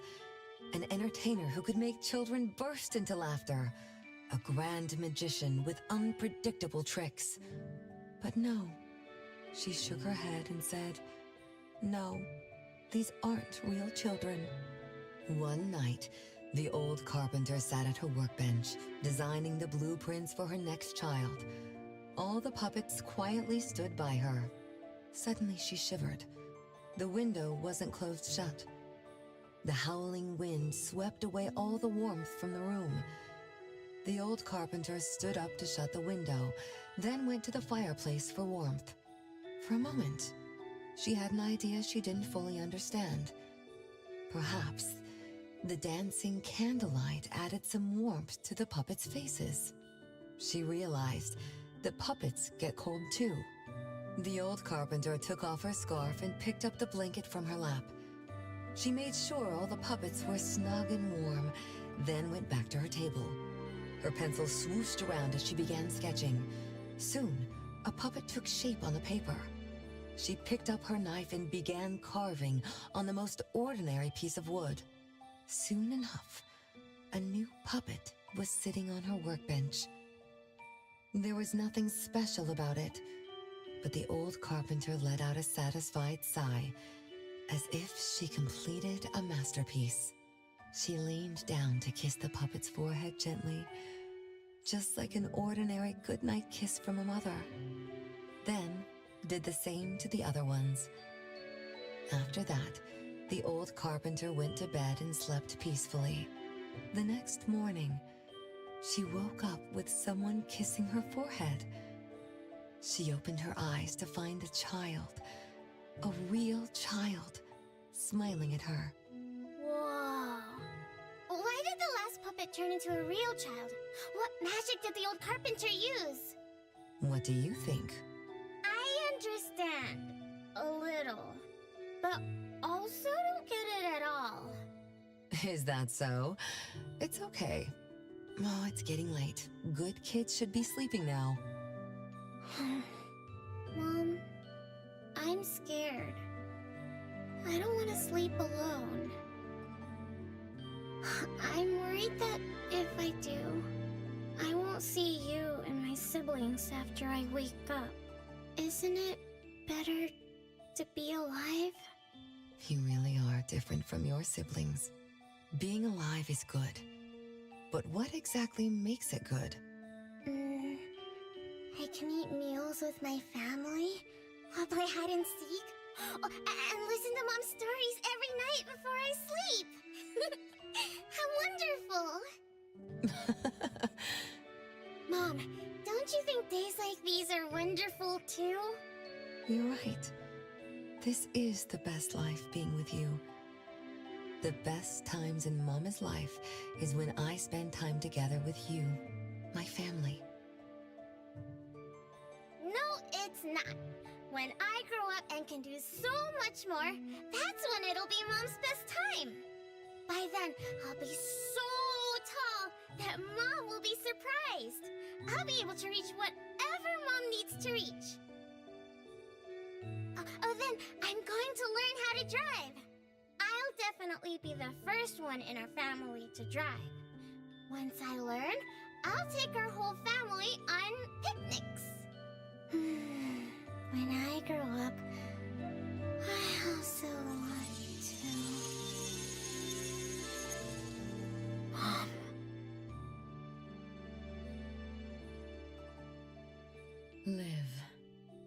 Live forever and ever. Do you remember now? That most selfish and greedy wish you made to our mother.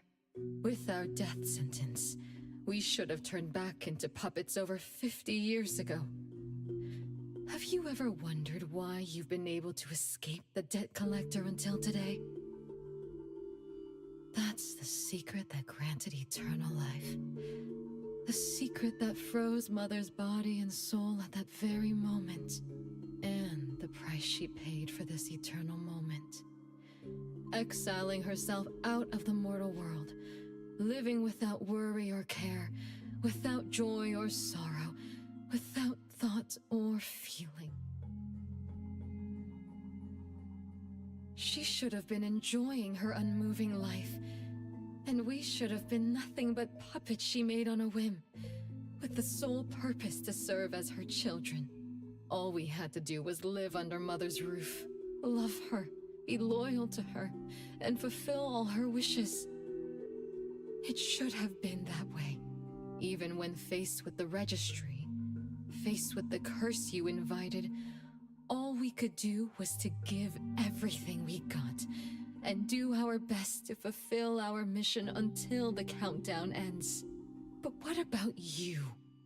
You endlessly sought for Mother's attention, affection, and everything she could possibly give. Now tell me, on that final night, what did you wish from Mother? I told her I wanted to grow up fast. That's right, honest child. And then...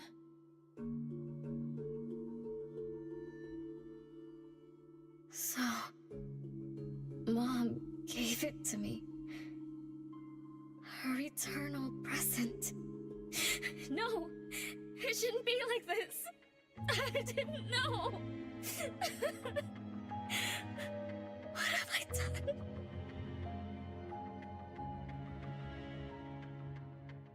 Renee, it's not like that.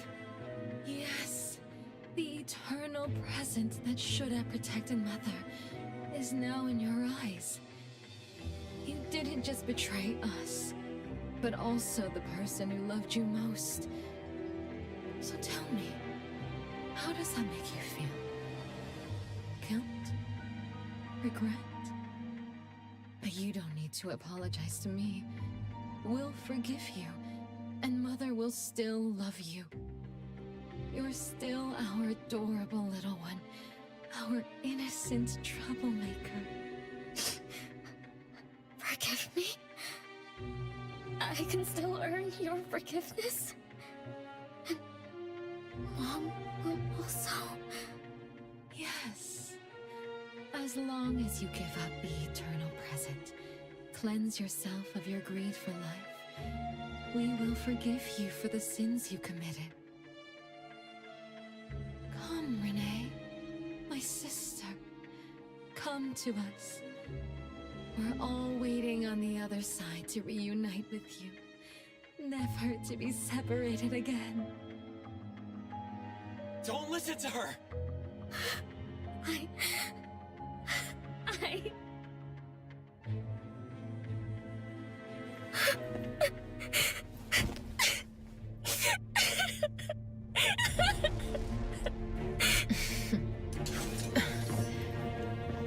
Who exactly are you?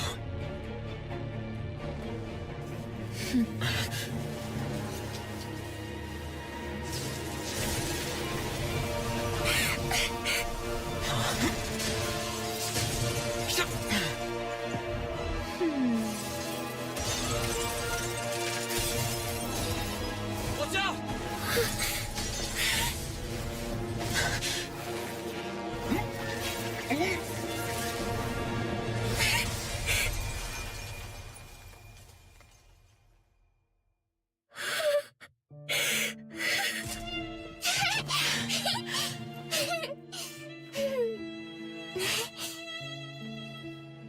Remember to get to bed early and eat your veggies. My little petal needs to grow up healthy and happy. Don't forget Mama after you grow up, okay? What is life? Promise me you'll find the answer for me, okay?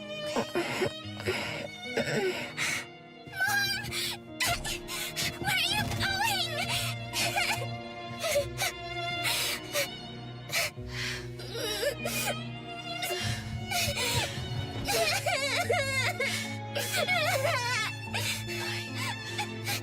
Don't need you.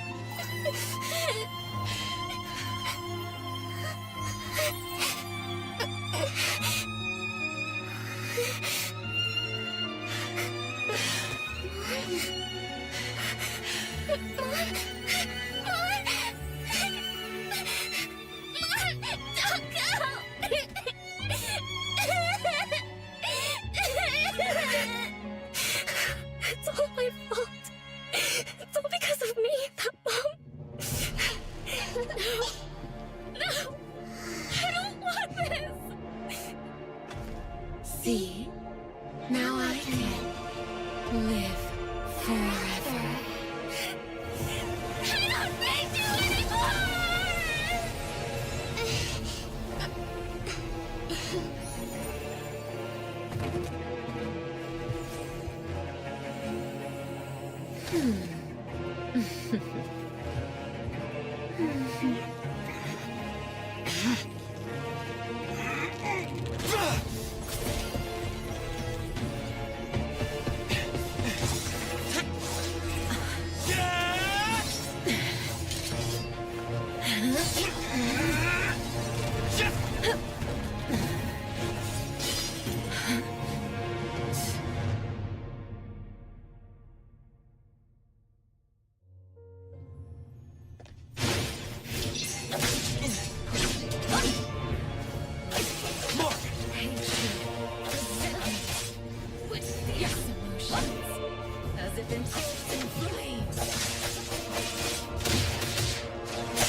Feeling good.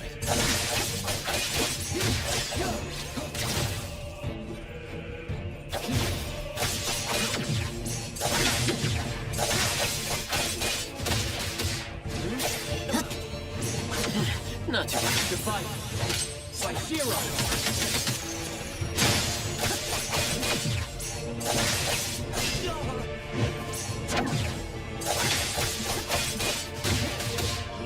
Feeling good. My mistake.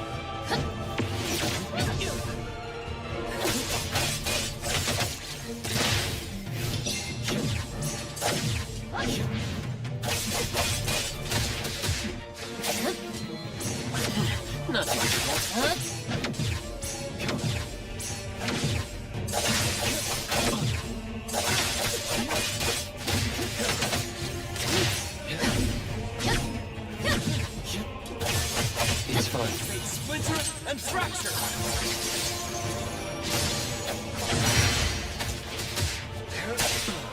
Feeling good.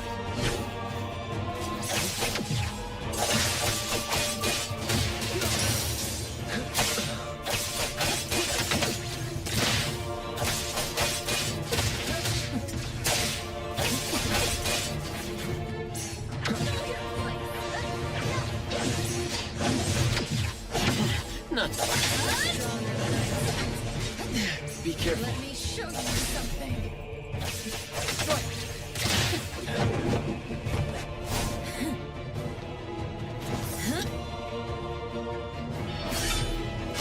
You're just a plaything in this illusory realm.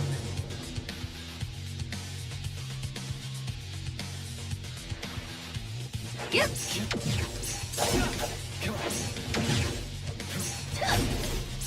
Feeling good. Entertain me with your strength.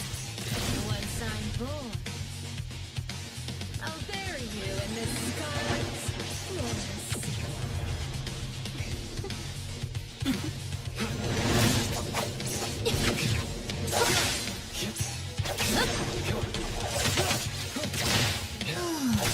The fight.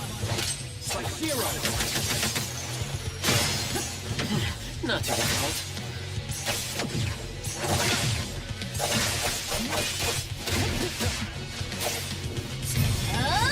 Feeling good.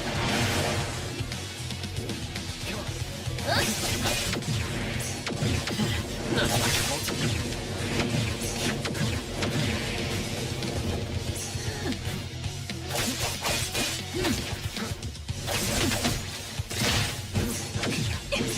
Feeling good. My mistake.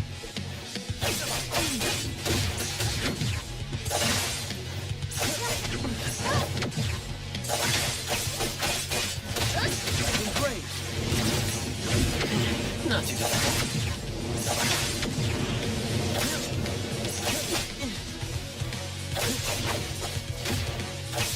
Fate splinter and fracture.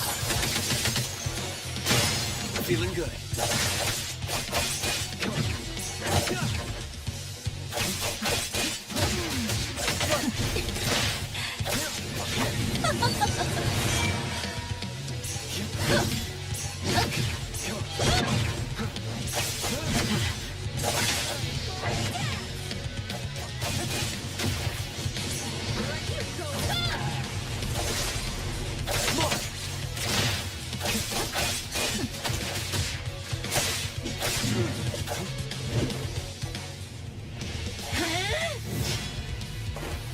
You. I won't let you do this! Such arrogance!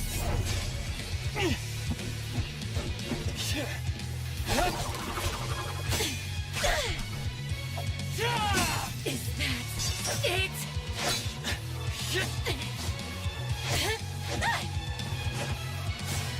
Come again! You win! Interesting. Unfortunately, this is the end! Cower before me!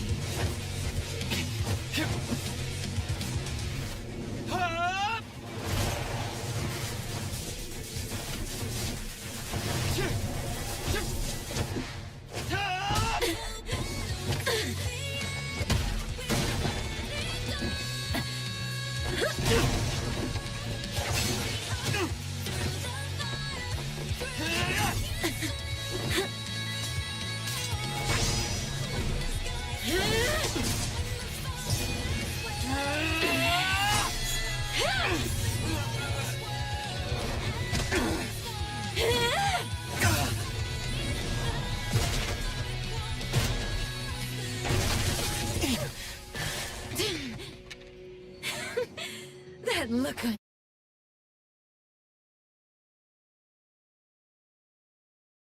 on your face. I like it!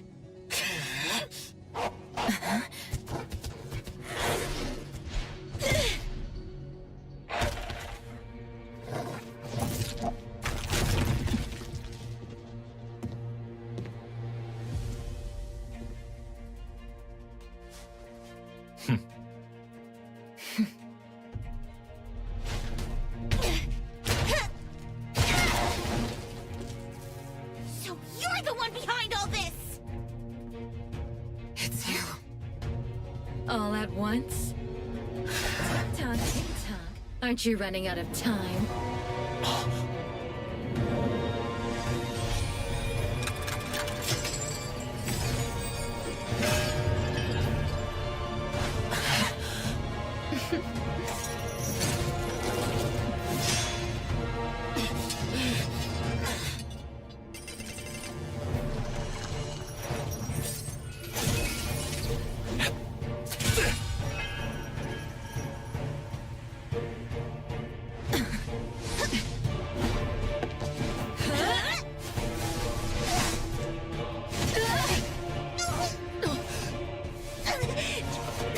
You're slower, Daffodil.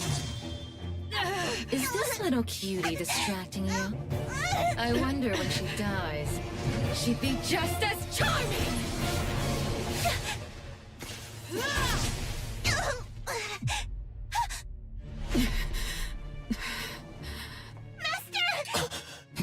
How nostalgic, sister. Sanko. We'll meet again. Just so you know, Mother misses you too.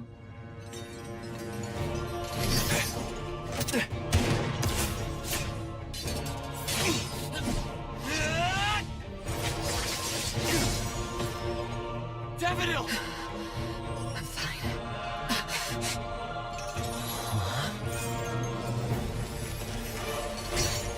It's not over yet.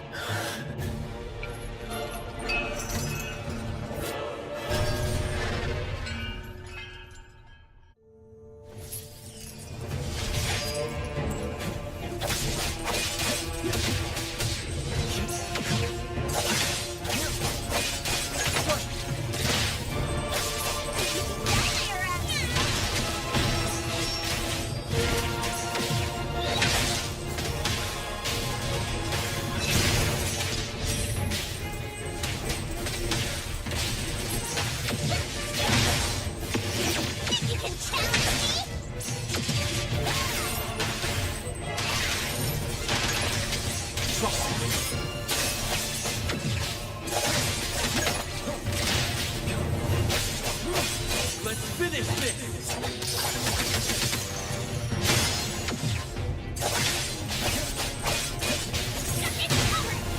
Thunderbolt, it's our turn!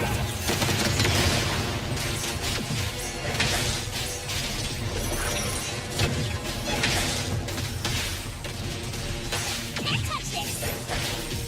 Nice work. Just 1,000 eyes awaken!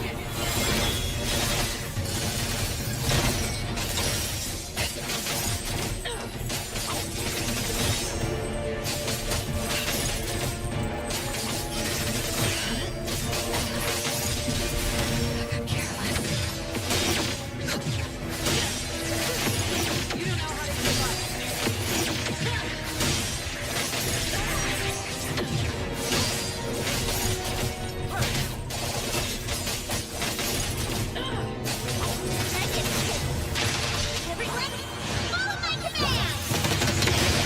Just warming up.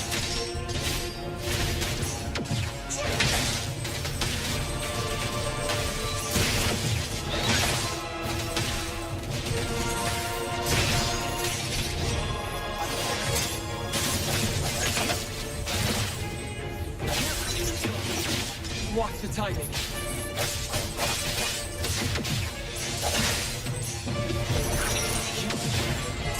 Splinter and fracture!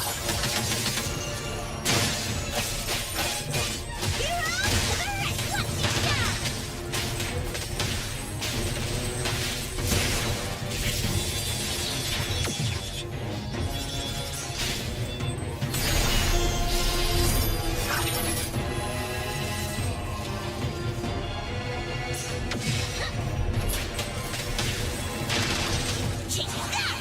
The city is mine!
Trust me.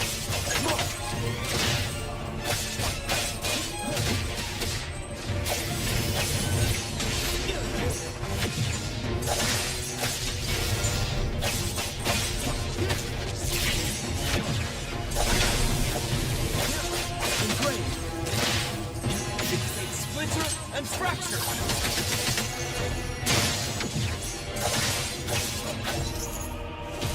Is everyone okay? I'm fine.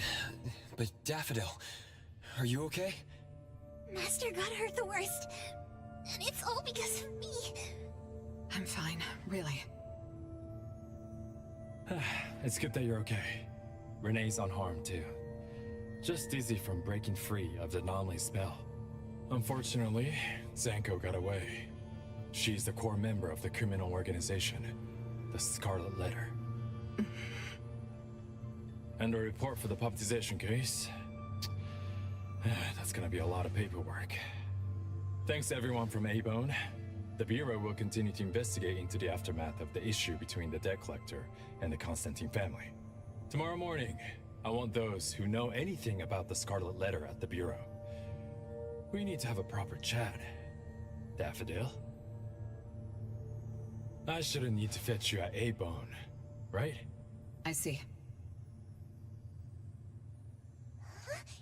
Says who? Master deserves some rest tomorrow. Natalie, Appraiser. Let's go home.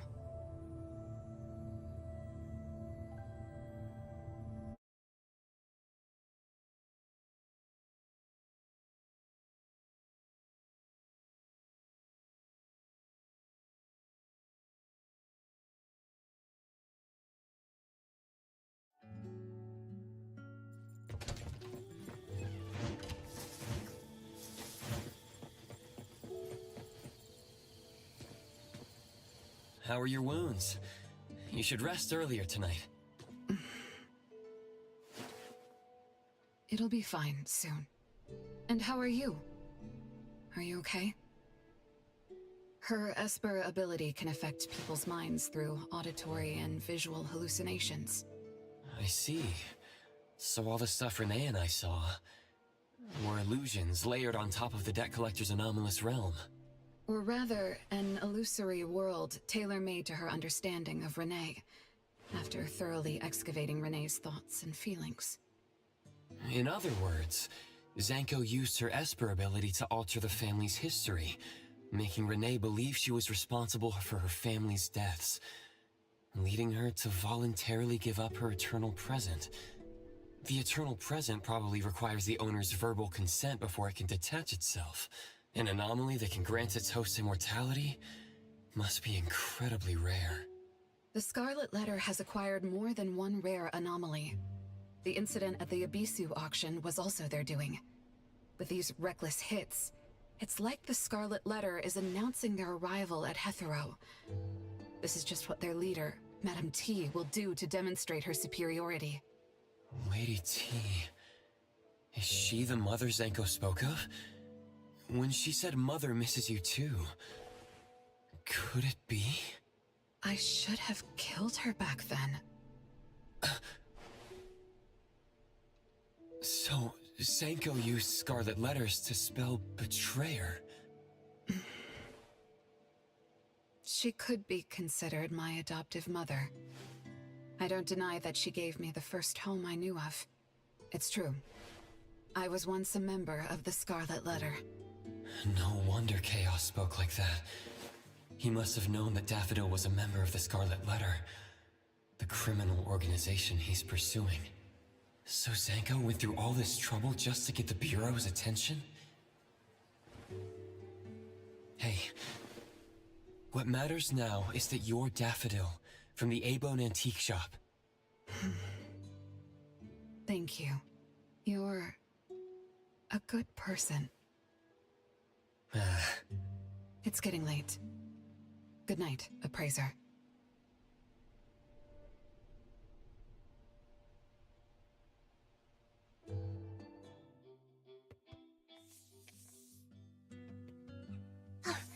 Appraiser, have you seen Master? Daffodil isn't here? She's been gone this morning and hasn't come back. Maybe she is assisting the Bureau. For that long? We're here. The Avon Antique Shop. Appraiser, Natalie. Good morning. Renee! How are you feeling? And this is... This is Linko from ETD 6. Oh, so Chaos is handing Renee over to ETD 6 to take care of. Hello there. Take care of? We were just going in the same direction. Linko also has something to do at A-Bone, so I gave her a ride when we left the Bureau. Linko, you have some business here? Mm-hmm.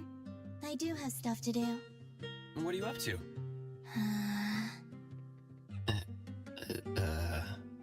Business is already booming this early in the morning.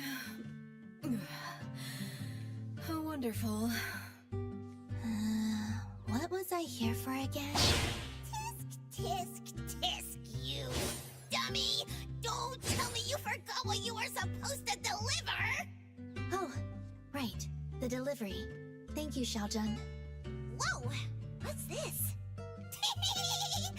I'm an evil spirit that can devour souls! Dare disrespect me! Xiaojun is my pet. Huh? I can control your body and eat wasabi if I want to, you know! Not hungry now. Linko, who are you looking for? I'm looking for... Found her. Another new face? Just joined ETD? Yes, the director told me to give you this. Oh my. I told them a simple bank transfer would be fine, but they went ahead and sent someone over. Fresh bills are always so nice to look at, though. I have delivered payment to the Avon Antique Shop. Assignment complete. Director Alfard told me that the BAC will cover my commission fees, so that's what she meant. But I still wanted to stop by and thank you in person. Thank you, Appraiser, Natalie, and... Daffodil's not here? Please send her my gratitude. Thanks to all of your help. I learned a lot in the past few days. I went through an amazing adventure. It was wonderful. But we couldn't stop Zanko from taking the Eternal Present. Lady Dolores left that for you, right? Must be something important. Yes. Mom gave it to me. It's a precious treasure that protects me from the debt collector. It froze my life on the day the countdown ended. My time stopped flowing, and I was forever living in the moments between death's arrival. I was tossed outside the flow of time and taken away from this world, where the years still pass and the seasons still change. For me, the eternal present negated the meaning of time. I gradually lost touch with my past and became unaware of everything happening around me. Every little thing in life that becomes precious because of the flow of time. In the end, I forgot what Mom and my siblings expected of me. I forgot why I was born and why I even existed. Until now. Was that really living? That was the secret, or rather, curse, of the eternal life Mom and I possessed. Mom was also affected. She found life dreadfully boring, so she hoped that our companionship would ease her eternal loneliness. It might have been fortunate for me to lose the eternal present, but honestly, I gained so much more. Most importantly, you helped me remember things from the past, and I finally found myself.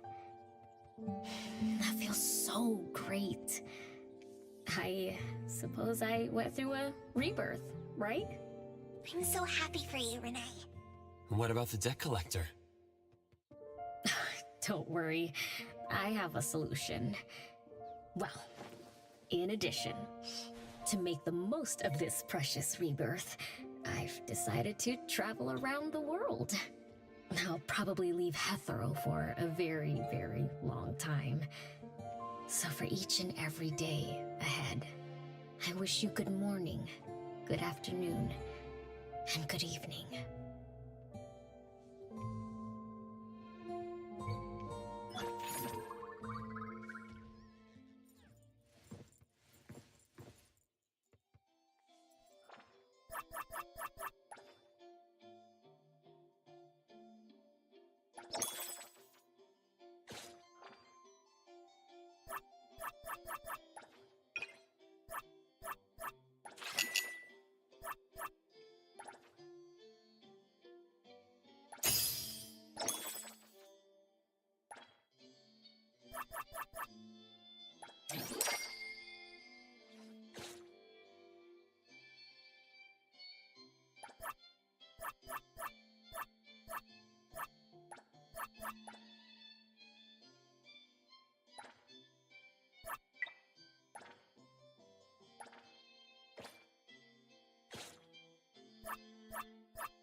Another new day.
Another new day.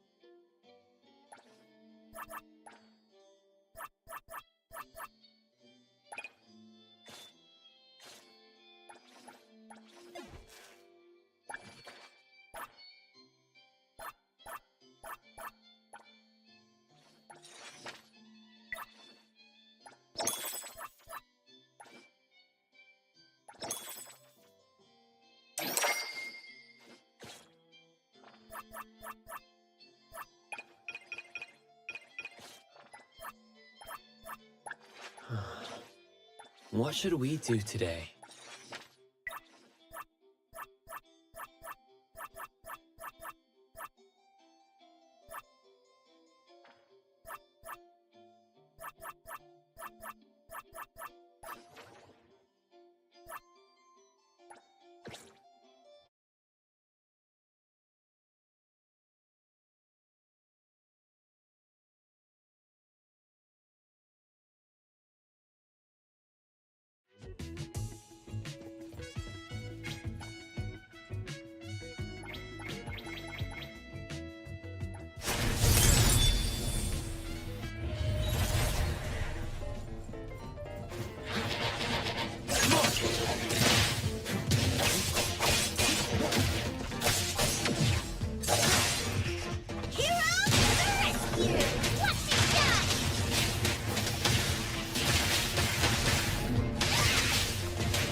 Can the bill for damages be sent elsewhere?